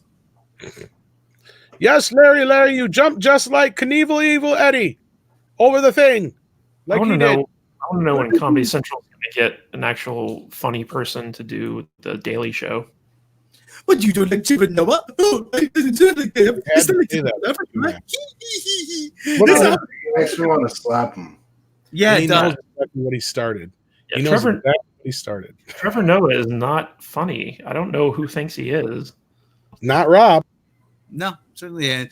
I had Jake say once that if Rob saw Trevor Noah walking down the street, we would probably have to restrain him. He said that about me once. And Dave Sheehan chimes in, and I think we lose. Everything is just I don't understand. It's not how it is in South Africa. I'm like, shut up, you stupid fuck. And I just say, and I always say, if you ruin something that I love, I will hate you forever. And I just want to grab him by that ill-fitting David Beckham suit of his and just get in his face and say, "Stop laughing, you idiot!" Did you see his news conference for the premiere of Battlefield 5, where No. EA paid him to come out at E3, I think, and do this monologue where he interviewed the. We don't have video games in South Africa. That was it. I don't understand. That's his whole act. I don't understand. What did he say during it? It was really cringy. You can find it on YouTube, but like he made a joke about how like Battlefield V, like 5. He's like, my name is actually Tre 5 Noah, and it was like, ooh. I mean, it was really bad, really bad. Oh, There's your voice of a generation. Yeah, there's your voice of a generation. We had George Carlin, Sam Kinison, Rodney Dangerfield. Yeah, there you go, millennials. And this pussy. Yeah, your voice, the comedy voice of your generation is Trevor fucking Noah. Congratulations. Carlin would say to Trevor, he'd be like, "I got some news for you, kid. Back in my day when you were a comedian, you had to be one thing, fucking funny, and you're not." I mean, like Jon Stewart was great in that position, and like Trevor Noah, he's just such a wet rag. Like none of his jokes land for me. I don't know why he's still in that position. I have not watched more than 5 You know why? You know why he's still in that position? Because they fired Larry Wilmore, and they couldn't shit can the only other person of color on late night comedy. If Larry Wilmore hadn't been fired, they would have fired Trevor Noah 3 years ago. I'm not making that up. That was actually in Vox, or it was something. Yeah, but who would they get to replace him unless Jon Stewart actually wanted to come back? They're fucked. You would just rerun South Park. Rerun South Park at 11 o'clock, which probably would have done better. But then where would college students get their news from? That's right. Oh, well, who knows? Well, I miss the Daily Show. I do. I was watching Redacted tonight with Lee Camp actually for a while. The Lee Camp that should be the Daily Show. That's the Daily Show if it still had any balls left. Well, they should have got that guy who does whatchamacallit on HBO. Bill Maher? No. The other guy. Oh, John Oliver? Yeah. He'd have probably done a better job than this guy. John Oliver did a great job for the 6 weeks he filled in for Jon Stewart when he was off. He even did that. I didn't know. I just think he'd fit in nicely there. I mean, I've seen a few of his shows. And what it could have, should have. I mean, it's all what it could have, should have at this point. It's water under the bridge. But at the same time, would have been smart for Comedy Central to say to John Oliver, they said, "Listen, we think John's going to leave in maybe a year or two. If you want the job, it's yours." Well, yeah, now they're not going to get him. Like Tyler said, HBO pays better. So, yeah, exactly. And he only has to do a show once a week. But the thing is, I remember Trevor Noah's. He had a total of 3 appearances on. He had a total of 3 appearances. I'm holding my fingers like you can see me. 3 appearances on the Daily Show. Put your camera on, Rob, and people could instead of a floating boom. Yeah, instead of a big nipple, talking nipple. Yeah, but my internet connection is shit. And I think. Oh, by the way, I figured out a way we might be able to get them to fix this faster. Like when you're done with a stream, folks, if you're anybody out there who streams like you do, Matt, when they ask for suggestions, tell them that the audiences have now dubbed the white orb the boob or boobs. And they will quickly fix that. You watch. And I've been telling them every chance I get. So, like I was saying, Trevor Noah had a total of 3 appearances on the Daily Show before he took the gig. And when I saw him, like, okay, I saw him his first appearance. Okay, kid's not that funny, but they've had people down on their aren't that funny before, and they've gotten better. Second appearance, it was dead on arrival. It was the completely flat, and Stewart had this look on his face like, oh my God, I can't believe this is tanking. And he just kept trying to salvage the bit. No, there's nothing doing it. You can find it on YouTube. Third appearance, more of the same, not funny. I said, okay, I guess this kid's not coming back. And then they announced on like April 1st, 2015, Trevor Noah is going to replace Jon Stewart. I said, is this a joke? Is this a fucking joke? Oh, well, John picked him to like, yeah. John also said that if he would leave the Daily Show, he picked some guy with a foreign accent saying, who's this and why does he talk so funny? And he did. Yeah, and he did. Yeah. But all his supporters for God knows how long kept saying, oh, well, John wasn't funny for the first 2 years. Yeah, because he had to wait out all Craig Kilborn's writers. That was the thing. So he waited them out for them to quit so he could bring in his own people and change the direction of the show. But the other thing is there was an incident behind backstage the first year where Trevor wanted Chris Brown on the show, and the writing staff walked out on him. They literally upped and walked out, and that was the same week that Jon Stewart came back in support of the Zadroga Act bill, the Zadroga bill, where he made that plea. Remember that plea came back? He just came out on stage spontaneously. I'm thinking that Stewart had to come back and play peacemaker with the writers because those were all still Stewart's writers. Those were all still Stewart's writers that were working on the show at that time. I have a feeling that Stewart had to come back and play peacemaker. Otherwise, the writing staff was gonna quit because at that point he had lost the writing staff, and we had all heard the stories. Oh, he's turning a corner. After Trump got elected, his ratings did go up to Stewart levels, but now they've gone back down. He can barely draw 700,000 viewers a night. Wasn't Noah one of Stewart's writers? He was like no, he wasn't. He wasn't a writer. He was I don't know where he found them, but allegedly he had hosted a show just like the Daily Show in South Africa, but you cannot find a trace of it on the internet. All I find is the animated intro. That's it. And all I kept hearing from his supporters, oh well, this kid is tailor-made for this position. He's tailor-made. He's ready to go. He's gonna fit in perfectly. It's been what, 4 years? He still fucking sucks ass. Well, it's been longer than that, hasn't it? 2000. If it hasn't been, it's been Phil. Sure, fucking feels like it. Yeah, and they re-signed him to 2022. I'm like, well, great, you're committed for the Daily Show, sucking for the next 3 years. No, I don't know. Does anybody even know what's still on? I don't even think they do. That was the dumbest thing they ever could have done was sign him to that long of a contract. Because now they're going to end up losing Jon Stewart to like HBO or something like that. Because he's been kind of popping up here and there. I have a feeling he's ready to come back. I have a feeling Jon Stewart probably signed a non-compete clause and for so many years, but he's been popping up on things here and there. Yeah, he pops up on Colbert once in a while, and whenever he does a monologue on Colbert, all you think is, "My God, this is what I've been missing."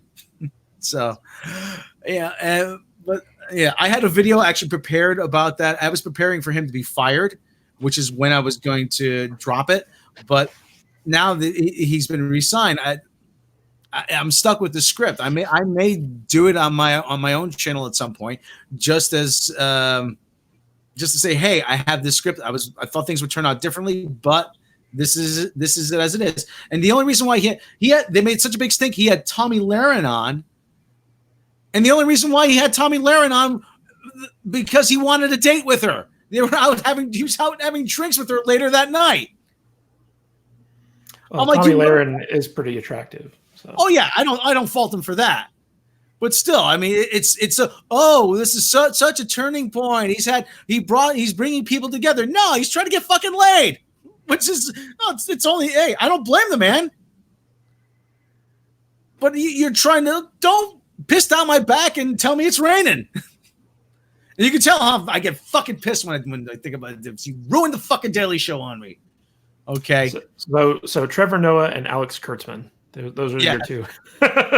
Those are the two passionate topics for you. Yeah, and Brie Larson. Brie Larson. Brie Larson. The Holy Trinity. Yeah, the Holy Trinity of suck. Before probably which one is the new Yoko Ono? I keep talking about Kelly Marie. People on Facebook got so pissed at me when the topic of Kelly Marie Tran got brought up, and I said, "Don't worry, she's not the first Asian woman to destroy something a lot of people love." And I put a picture of Yoko Ono up. Oh man, this is so wrong. I'm like, we're all thinking it, baby. Come on. All right. That I've heard that woman sing. Oh, yeah. What the hell is that? I don't know. Great music, Yoko. Really fabulous. That's nasty. That is nasty. She was nasty too. He could have gotten himself a pretty lady. Yeah. Well, it was the 60s. What are you going to do? People want to learn. Dude, he found that chick under her. If any of the rumors are true, John might have liked her because she was so manly. So. Oh. Yeah, because there was that story about John and Brian Epstein. Well, not just Epstein, but yeah. I mean, he was very AC/DC. What you're saying? I've heard those rumors too, and I don't want to say who said this to me, but there was somebody actually. Should I say it? Yes. I ran into somebody at a Beatle convention, and someone, I'm not going to name names, but he said, "Oh yeah, John liked boys." Oh, he was probably bi. Yeah. That's the vibe I get from everything I've read and heard. Yes. So. You got another super chat? We did. It was from Tyler. He said, one last thing to mention, Disney announced they're doing an Aladdin 2 and to the remake because it made $1 billion. Hurrah. Yeah, we brought that up last night. Aladdin 2. What are you going to... Aladdin 2, Electric Boogaloo. I might actually see that one because I already saw the Aladdin cartoon, so I didn't need to see the movie. Well, they said I think even in the one article that whoever they were talking to about it had mentioned Return of Jafar, so that's probably the direction they will go. Oh, really? Good God. Direct to video? Well, no, they just steal that story. And then somebody pointed out that's just Iago the movie, and then I ended up doing Gilbert Gottfried for the last 10 minutes. I want to know when they're going to start remaking like the Z level Disney films, like The Emperor's New Clothes or whatever that one was called. You think I'm going to get The Emperor's New Groove? Yeah. You think I'm going to libel suit from Apple Corps to say you said something about you defamed John's or from Yoko Ono? You defamed John's public image. There's so much out there that it's in so many books. There's rumors that he slept with like Mick Jagger. There's rumors that he slept with people. Just when you play back Rob's rant, just put allegedly at the end of every sentence. So. Just always put allegedly. We're covered. Or just say, if he has a problem with it, go get him. Make me famous. Sue me, Yoko. Come on. Remember the day after the gag order expired, Angie Bowie was on with Joan Rivers, and Howard Stern was saying, he goes, now Bowie liked boys. Oh yeah. She goes, oh yeah. He's another one. Yeah. And she goes, one of the best times I caught him in bed with Mick Jagger. Rumor was that he was another one that John had some good times with too. Yeah. I don't know how true, but All right, let's end this now because Got the moves like Jagger. I know I've never heard a story of Bowie and Freddie Mercury doing anything though. Believe it or not. So. Allegedly. Well, Alfred, that's not alleged. That's Angie Bowie's testimony. And Freddie thought that Michael Jackson was such a weirdo that he kicked him out of the studio. So but that was because Michael insisted on bringing a llama into the studio, I guess. This Michael fellow, he's bringing the llama into the studio. Fucking llama in the recording studio. Get it the hell out of here. That was part of the genius of Michael. Yeah, right. He makes me feel comfortable. Come on, love. Now he's bringing a llama in here. He's shitting all over the place. Because most people don't know. You know the song "State of Shock" that Michael did with Mick Jagger? He originally did it with Freddie Mercury. Originally did it with Freddie Mercury. Okay, so it's shock. It really is a state of shock that he brought a fucking llama in there. There's actually a recording of it too. We're laying down tracks and looking over, and there's a bleeding alpaca chewing at my sandwich. I mean, come on, man. Ate the whole damn thing. Wash it down with some Jesus juice. We went out for fish and chips. I had to go get an extra order for this bleeding alpaca. He's hungry because I'm a vegetarian. So. Oh, he's hungry because you're a vegetarian. No, that's not my problem, man. That's not my problem, Mikey. Come on. Well, he likes to eat meat. He's a weird llama. He's a weird llama. Oh, he's a weird llama. He's just shitting all over the place. Look, I'm laying down the track, and he comes over, and he's shit all over my amp. I mean, I don't think Fender's gonna. He likes you. He likes you. He wants to be a friend. Well, when McCartney told him, you should invest by buying up some song rights. So the next day, Michael Jackson comes up to him and says, I bought some songs. I bought all your songs. Well, there's a son of a bitch. Yeah. There's a much longer story to that, but yeah. I'm just bleeding on. I'm just blunking on the blunker, man. I'm just blunking, delete yesterday, There's a version, I believe, where Michael and Paul were talking about buying them together with another investment group because Paul refused to pay that much for the rights, and then Michael outbid him and ended up getting the rights in the end. It was supposedly a closed envelope bid. It was supposed to be a closed envelope bid, and I think that was the whole thing. And I think I seen a thing with Paul that I sent you, Rob, where Paul was kind of under the impression that Michael was going to turn around and resell them to him for cheap, but he didn't. Was kind of where the riff came in, I believe.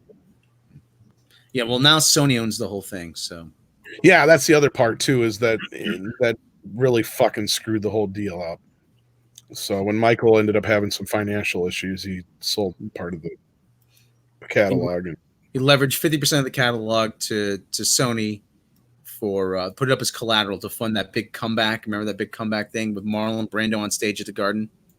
Well, and there was a whole bunch of shit that goes into that thing too, because Sony, his album sucked, and then Sony didn't fucking promote it right, and so it was like on both of their ends kind of a thing. And they ended up giving him this big ass contract, which is their own dumbass fault. So,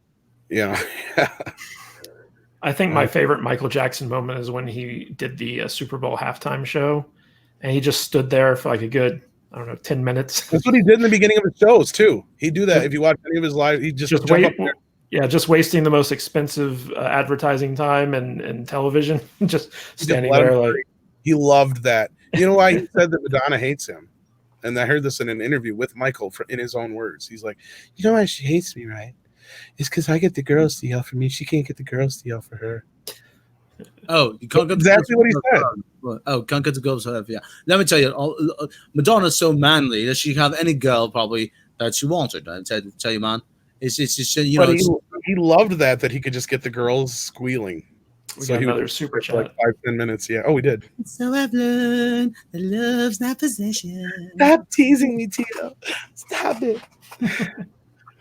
Can we talk about the weirdness that is Michael Jackson's video game? That is actually a video game based on the Moonraker. Yeah. Moonwalker. Which Moonwalker really all it is a bunch of short films smudged together into a movie. Wasn't it also like a ride at Disneyland? It was like they did Captain EO at Disneyland, which George Lucas produced, I believe. And but there were like they played the Moonwalker movie, didn't they? they probably did. Because I remember it had Joe Pesci and Michael Jackson turned into a giant robot. Yeah, what it was is they took like a couple of the videos from the Bad album. That's the first part of the movie, and they strung them together with like really weird shit. And then the last part of the movie is the short film with Joe Pesci and the kids and stuff. And that takes up like the last half hour of the thing, and that's kind of built around Smooth Criminal. Like, so that's why he's got that whole outfit on. So like, yeah, it's like it's different. You're right. I didn't know if he was an alien. I didn't know what the fuck was going on. He's a When I was a kid, and I still don't. I was like, what is this? Like, there's no. he turned into like this transformer thing in the thing to save the kids to like blow away all these bad guys. So that's where the video game got it from. And there's like 3 different versions of the video game too. Michael Jackson was involved in a lot of weird stuff. Well, and his nephew did confirm Yes. he did do the music for that one Sonic game too. I don't know if anybody knows about that. I wonder if we can see Captain EO anywhere. Yeah, it's on YouTube. Not the 3D version, but it's on YouTube. And then he also, Captain EO, Michael Jackson. also wrote "Do the Bartman." Oh, Mary Mayhem's in the chat. Hi, Mary. He was popping in and out earlier too. Hey, Mary. But yeah, he also. Hey, Mary. And if anybody remembers "Do the Bartman," he wrote that song too because he goes, "I think Bart Simpson should have a #1 hit." Oh, and it's funny because didn't Mike Groening pull the Michael Jackson episode where he did the? I don't voice think he acting? did. I think Fox did. I thought it was on his insistence though, and I then don't know about that. and now Groening is implicated in the Jeffrey Epstein thing. Well, and all he did was get a foot rub, so it's kind of innocent. But still, it's like I don't think he did. If he did, I feel bad about that because that's stupid. Because so many people got suckered in by that Finding Neverland thing, where if you do just a little bit of research, you can rip that shit apart quick. Yeah, Razorfist does some great videos debunking Oh all yeah, that stuff. yes, he does a very good job, a thorough job of it. But I mean, it doesn't take much to kind of pick apart a few, because like a lot of the stuff they claim comes from some salacious book from like years ago that was debunked years and years ago, and they're just all using. That's why. Oh, but they're all saying the same thing. Yeah, because they all read this book. That's why. If you read the book and you listen to their quote unquote testimony, and the reason they can do this now is because Michael's dead. That's why. And nobody's pointing that out either, besides Razorfist and shit. Yeah. You don't get some tissue. Yeah, Razorfist has done some great, like, legitimate journalism work on that, like, citing sources, showing, references. He even interviewed some of Michael Jackson's family, where they talk about the big stuff. ones that I remember most was like the one time the one kid said something happened, Michael wasn't even there. And then another time where he said something happened didn't even exist for like another 4 years in the park. Not to mention all the pictures of them together because he was like his assistant for years. He also showed Michael Jackson's bedroom, which is like a three-story condo. Yeah, that's what Macaulay Culkin kept trying to say for years. It's like, yeah, I've stayed in Michael Jackson's bedroom too, but you guys don't understand. Michael Jackson's bedroom is probably bigger than your house. It's like yeah, like I saw in Razorfist video, he actually showed pictures of it, and it's like a it's like a condo. It's got multiple levels to it. It's crazy. Like 2 or 3 bedrooms, an arcade, a kitchen, a full like entertainment center. Huh? Like he could actually have entire families staying in that bedroom with him. That's Where what he did. he'd have his bed in some loft up above, and then like the families would have their own rooms below him. I mean, it was crazy. He's crazy. I mean, of course, at first, when you first hear somebody like, "Oh yeah, this guy's having kids sleeping in their room," well, you don't get what Michael Jackson's room entails. It's like an entire, like you said, condominium with several levels, and he has his own private area. They have their own private, and he even tried explaining that. And that's where I think Macaulay and even Corey Feldman come out and said Michael's not good at explaining shit. Like he's really piss poor at like explaining. When he says it, he's not saying it correctly to where. And now I've seen the pictures and I know what they were saying. Because like even when Michael explained it in those interviews, it's like, dude, that does not sound good. You know what I mean? He's like, oh yeah, we have slumber parties and we have fun and we sleep in the sleeping bag and I'll give anybody my bed. It's like, okay, now I understand what he's talking about. He's got like all these families staying there. Like when kids would have operations and stuff like that, he would allow the families to stay there instead of staying at a hotel and all that kind of shit. There were also, like, I think former bodyguards of Michael Jackson who actually went on record as saying, like, Michael Jackson slept with lots of women. Like he was really into women, you know. Well, so that was the weird thing when I was doing my investigation on Bryan Singer. Full disclosure, first story we ended up killing because it wasn't adding up. Was I was getting so many people saying, you know what those stories don't tell you is, first of all, Bryan Singer had people around him 24/7. We're not talking like 2 or 3 people. We're talking like a whole entourage of people, like publicists and managers and assistants and all this shit, you know, stylists and everything else that are around him 24/7. And then I'm assuming Michael, it was worse because he was that much bigger, so he had that many more people around him all the time. Yeah, you know, nothing.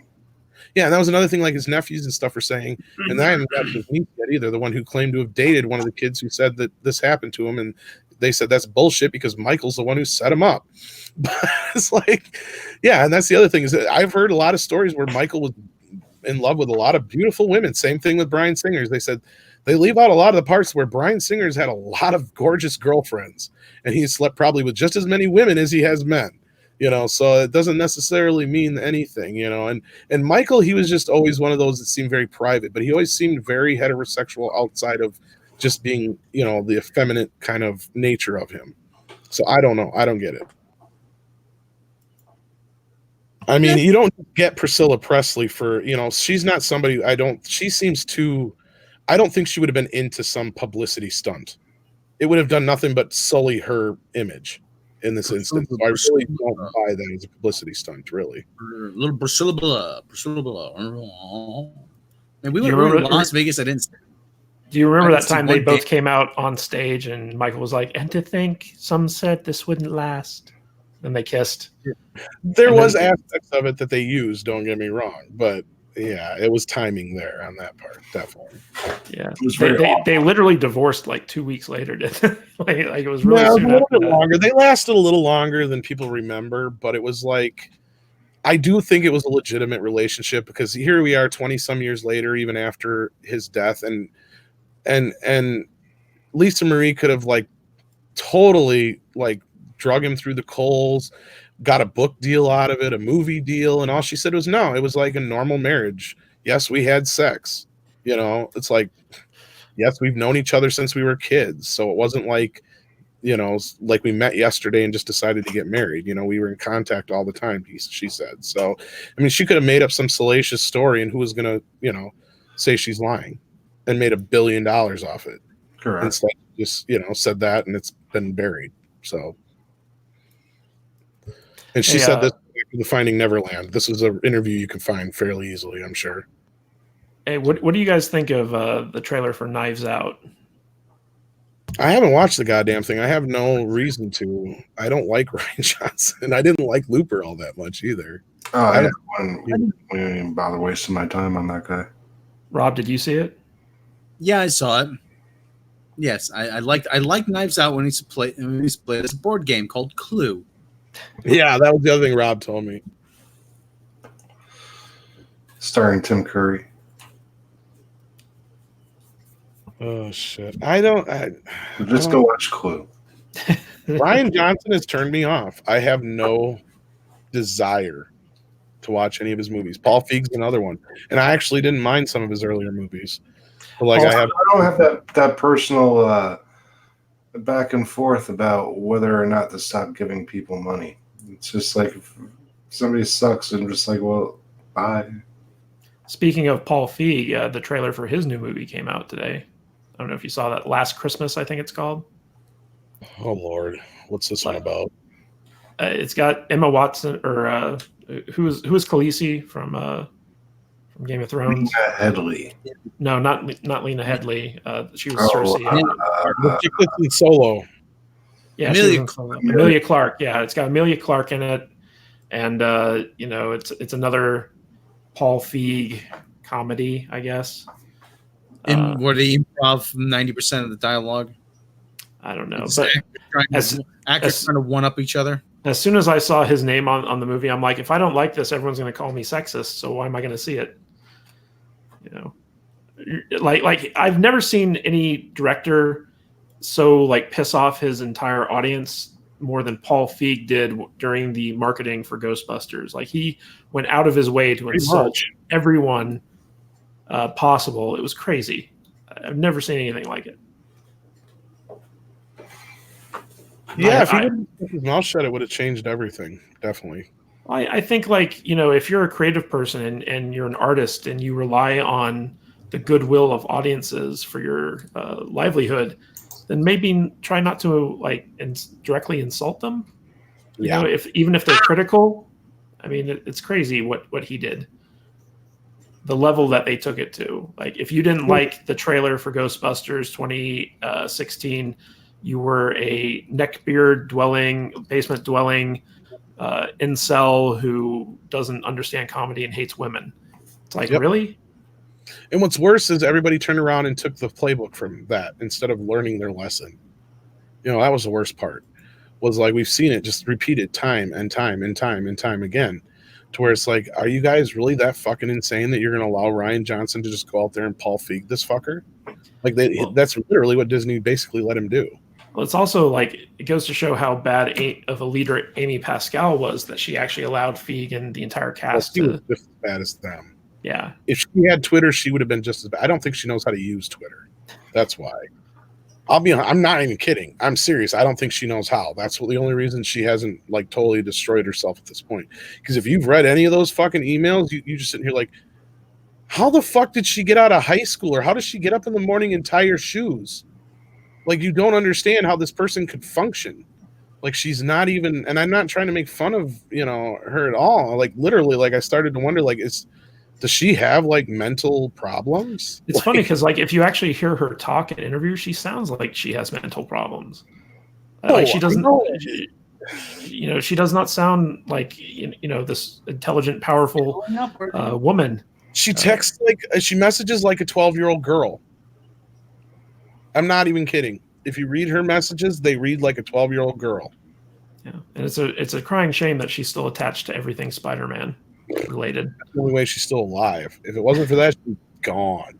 The hack was the end of her career, but she just got lucky. She had her claws or whatever in Spider-Man. That's about it.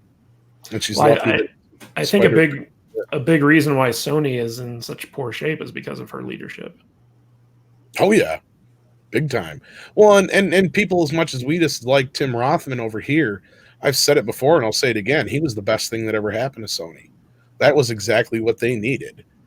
And unfortunately, if you're a franchise fan, you're going to suffer in that area, but he's really brought Sony up from the ashes and made them look like a decent company again, because he's brought a lot of these mid-level to lower level movies out there and give them notice, you know, and they've gotten notice, and he's doing a decent job with their slate. I mean, look at what he did. He took down fucking Star Wars with Jumanji, for fuck's sake. Yeah, but he ran Fox into the ground. He did. Don't get me wrong, but that's because Fox was one of those places where they had stuff that he could run into the ground. Here, he's stuck where Spider-Man's already being taken care of by Marvel. Ghostbusters is being handled by Ivan Reitman and Dan Aykroyd and so on. What else does Sony really have that they fuck up? Well, and they don't even have that all the say in James Bond, because Barbara Broccoli and all those people have, you know, a lot of say in that too. So that's what I'm saying, is there's no real big franchises that he can fuck up besides He-Man at this point. And they're just lucky they still have He-Man. I don't know how they managed to hang on to He-Man, because I can't believe that Hasbro wasn't like, or Mattel wasn't like, fuck you guys, we're going somewhere else. You guys have had 5 years to do this and you've done nothing but piss around. Wasn't He-Man originally at Fox or something? Fox it moved from, I want to say Warner, and then it went into Turnaround, and Sony picked it up, but they had 5-year window to do something, and their window was up, but they got an extension. I'm actually going to do a video of this on my channel, but there was this tweet by author. There was a tweet by author Christopher Paolini, who was the creator of Aragon, and he tweeted to a documentary where it was about the making of the He-Man movies, and the guy who was hired to write He-Man for John Woo was being interviewed, and he talked about how I believe it was Warner's, they released Aragon, and they had 2 fantasy properties. They had Aragon and He-Man in the works, and they decided to go with Aragon first, and Aragon flopped so badly that they canceled He-Man.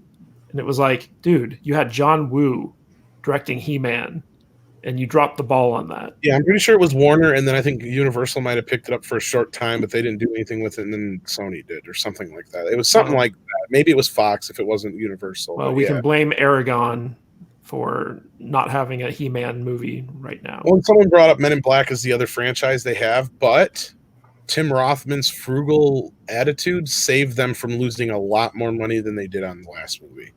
Check out Andre's video on that if you haven't. Because his cutting the budget on their end and bringing in other investors saved their ass. Because otherwise they would have lost a truckload of money on the last Men in Black movie. Yeah, that did not do well.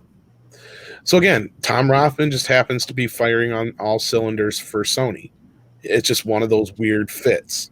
I mean, somebody can debate me on that, but they've had a lot of decent hits under his belt now. Well, he's a lot like Les Moonves in the fact that he doesn't like superheroes or science fiction or anything like that. So, Sony was a better fit for him because they didn't have a lot of that stuff. That's what I'm saying. That's what I was saying from the very start. I mean, even Jumanji being a dead franchise, basically, I don't even know if he greenlit that, but it was still just, it happened to be a lucky thing to happen under his belt because that made Last Jedi look so bad. So bad. And this next one he's got coming out up against the next Rise of Skywalker. Yeah. I haven't even watched it yet, but I've heard a lot of people liked it. So I was like, all right, whatever. The Jumanji Welcome to the Jungle is a great movie. Great movie. And it's actually it was actually written it was directed by Jake Kasdan, Lawrence Kasdan's son. Yeah, you were bringing that up the other night, I think, on your channel. Yeah. And the new Jumanji, the trailer for that looks hilarious. It looks really good. So I think it's definitely going to give Star Wars a run for its money. I know I'm going to go see it. I might go buy a ticket for that and then go see the Rise of Skywalker. And Rothman knows what he's doing there. He made sure to put that tentpole where it belongs. He didn't mess with it. He let them do their thing. He knows that's going to give Star Wars a run for its money. Other than that, didn't they do Baby Driver over there too? I think that was Sony, yeah. Yeah, so that's what I'm saying. He brought a lot of that kind of stuff over that they've made a lot of money on. So, yeah. I think we beat this one to death. What do you guys think? We've been 2 hours. Beaten to a fine paste. 2 hours of expert media analysis. It's just like no matter what good idea there are. Expert media analysis. Who are you watching? Jeez. Was that Jesse? It's depressing after a while because no matter what good ideas are out there, they're never going to be completed. Anything that you do enjoy, you can't enjoy it anymore because no matter what they come out with, it's not going to be any good. Well, I'm hoping next month we Rambo 5 coming out. I hope that's good. I hope It Chapter 2 is good. I'm with Matt on that. I do hope it's good. I'm preparing for the worst though. Other than that, what else is coming up between now and Star Wars? Nothing really. Joker. I don't really give a fuck about that. I really don't. I really think the new Ghostbusters movie is going to be bad. That's next summer though. So they got who was it? Paul Rudd. We've got Knives Out, Frozen 2. Fuck that. I didn't like Frozen 1. Here's my thing with Frozen. Why everybody thinks Frozen was so great, this is why. Because Disney hadn't done shit in years. So if you've ever watched the, was it Eddie Murphy Raw or Eddie Murphy Delirious, where he makes the cracker reference, Rob? I can't remember which. Yeah. But he made this reference how guys who get pussy whipped is because the woman makes them wait so long for it that it's so great when they get it. It's like someone who's starving and you give them a cracker. And it's the greatest cracker they ever had in their lives. That's what Frozen was. That everybody was like, oh, this is the greatest Disney movie ever because they finally made something that wasn't shit and wasn't Pixar. That's why. But it's really not that great. I don't think it's that great. And you can hate me if you want for anybody who out there who loves that movie, but I really don't think Frozen is anything special. I thought it was really subpar. I don't know. All right. Well, Matt's quiet. On that note. Did you like it, Matt? I thought it was okay. I watched it with the kids. Movie was fine, but I didn't think it was anything that great. I mean, honestly, we went to see that one because it was such a big deal and everything. I fell asleep. I was completely just Frozen 2 is going to be a hit, so it don't matter. Doesn't matter what I a say. movie for little girls that I should have never bought a ticket for. But the seat was comfortable, and I did get a good nap. Oh, let it go, Jesse. The one that pissed me off was Incredibles 2. Yeah, I that didn't was a mind disappointment. Incredibles 2. Well, the whole entire movie was the man is an idiot. No. Woman doesn't need Maybe it. if I watch it back to back with one. Because they released that shit on Father's Day. Thanks a lot. Really need to be sitting there getting told how we're all incompetent. I only watched it once, so I waited for video. So I take my son to the movies a lot. my kid don't want to go see movies. So All pay right. for to go see Rise. Why would anybody want to give money to cats? Good God. I saw Cats on Broadway. I don't know why people wanted to see it there either. Did you get a good nap? I did actually. I did fall asleep during it. Midnight and the kitties are sleeping downstairs by the furnace while the birdies are cheeping. All right. Well, anyway, like I said, I think this one is beyond. We've been beyond to death. It's a fine pasty goo. Pete does have one quick good question. What do we think about the Pixar movies we have seen? I love most of the Pixar movies. The last few years they've kind of gone downhill, but I don't think I've seen a bad Pixar movie. I think The Incredibles 2 was disappointing, especially compared to the first one. But I didn't overall, like Cars 2, and I never saw Cars 3. Like the ones I've seen. Yeah, I didn't really care for Brave. Brave was kind of middle of the road, meh. It just seemed like It's all right. I don't think it was bad. Wreck-It Ralph wasn't a Pixar film. I was just going to say, though, Wreck-It Ralph should have been a Pixar film. Was what I was getting to. It was a better Pixar film than Pixar had at that point in a long time, but it wasn't a Pixar movie, even though John Lasseter had a lot to do with it. But anyway. All right. That was my thing with when John Lasseter was taken in and spread across the animation departments. I think that really killed Pixar. Well, he's not there anymore. Yeah, I know. Well, yeah, but I mean, mixing the two, I think, was the biggest mistake they ever made. It was like cross-pollinating the Disney animation with Pixar was a bad idea. And this is when you say, go check out our Midnight Edge video on Pixar. Yeah, we did a Pixar video. We did. Tyler wrote it. Well, yeah. He rewrote it. And I added the part about newts, remember? Yes, you did. And I added a bunch of stuff too, yeah. All right, everybody. I didn't like Dinosaur that much either. So, I like Denver the Last Dinosaur. Denver the Last Dinosaur is a much better show than Dinosaur the Pixar movie. Mm-hmm. For sure. They were rad. Inside Out was okay. All the original Pixar movies are good. Up. Toy Story ones are. Up was good. Up was good. Up's probably my favorite. Monsters, Inc. I didn't care for the sequel as much. See, now Toy Stories, those got better, I guess, I would say. Like 2 is my favorite, but I get it why people like 3. But I've heard a lot of mixed reviews about 4, so maybe they should have stopped at 3. Finding Nemo was okay. Finding Dory was okay. What else is there? Bug's Life? That was meh. Wasn't horrible. Wasn't great. That wasn't a Pixar film, was it? I'm thinking of Ants. Sorry. They made a sequel to Monsters, Inc. Daniel D. It's monsters when they go to college. It was a prequel, I guess. You're right. Not sequel. Prequel. What was that? What was that one with the girl and all the different emotions that were in her brain? That was Inside Out. Inside Out, yeah. Yeah. All right, folks. Let's put a pin in it, as we say. All right. Okay. If you like what we do, and honestly, why wouldn't you? Click the bell icon down there. Where's my down there? It's over here. I don't know where it is. See, my finger looks really big now. So anyway, click the bell icon down there, and click the subscribe button, and head over to main channel that away, and click the like and subscribe button and the bell icon over there. And head on to Patreon if you really like what we do. Bloopers, outtakes, lost episodes, behind the edge making videos, my 10-minute stand-up set, and more. If you don't Wally's like, really good. Ratatouille's okay. They asked in the chat. you don't like Patreon, head over to Subscribestar. And if you don't like Subscribestar, you can support the channel directly through PayPal. Ooh. And as always, like, subscribe, share with your friends, your enemies, your acquaintances, relatives, whomever, co-workers, because we cannot do this without you. Matt, tell them about yourself and your channel.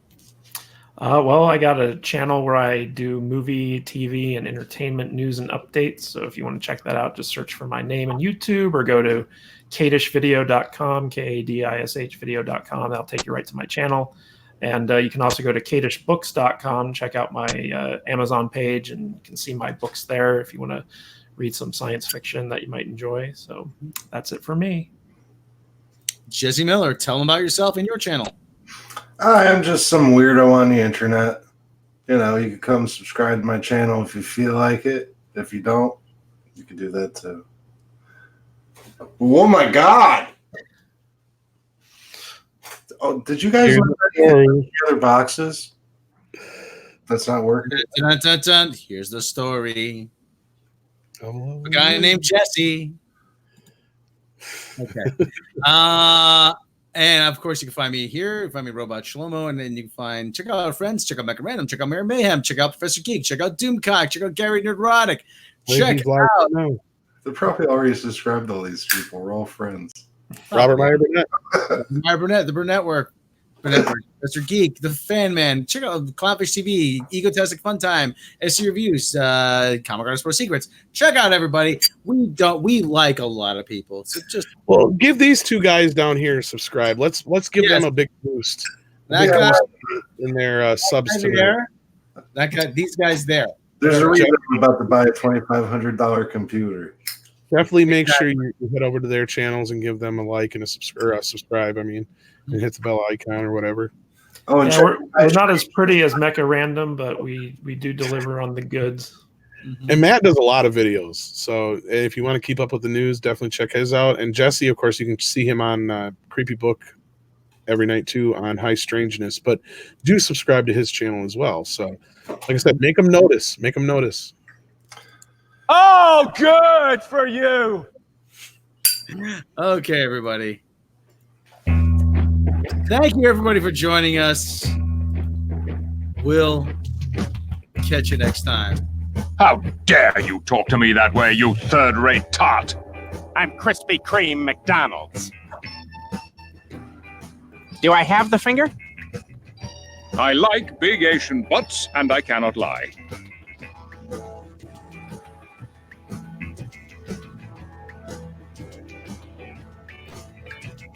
Time for an ass kicking.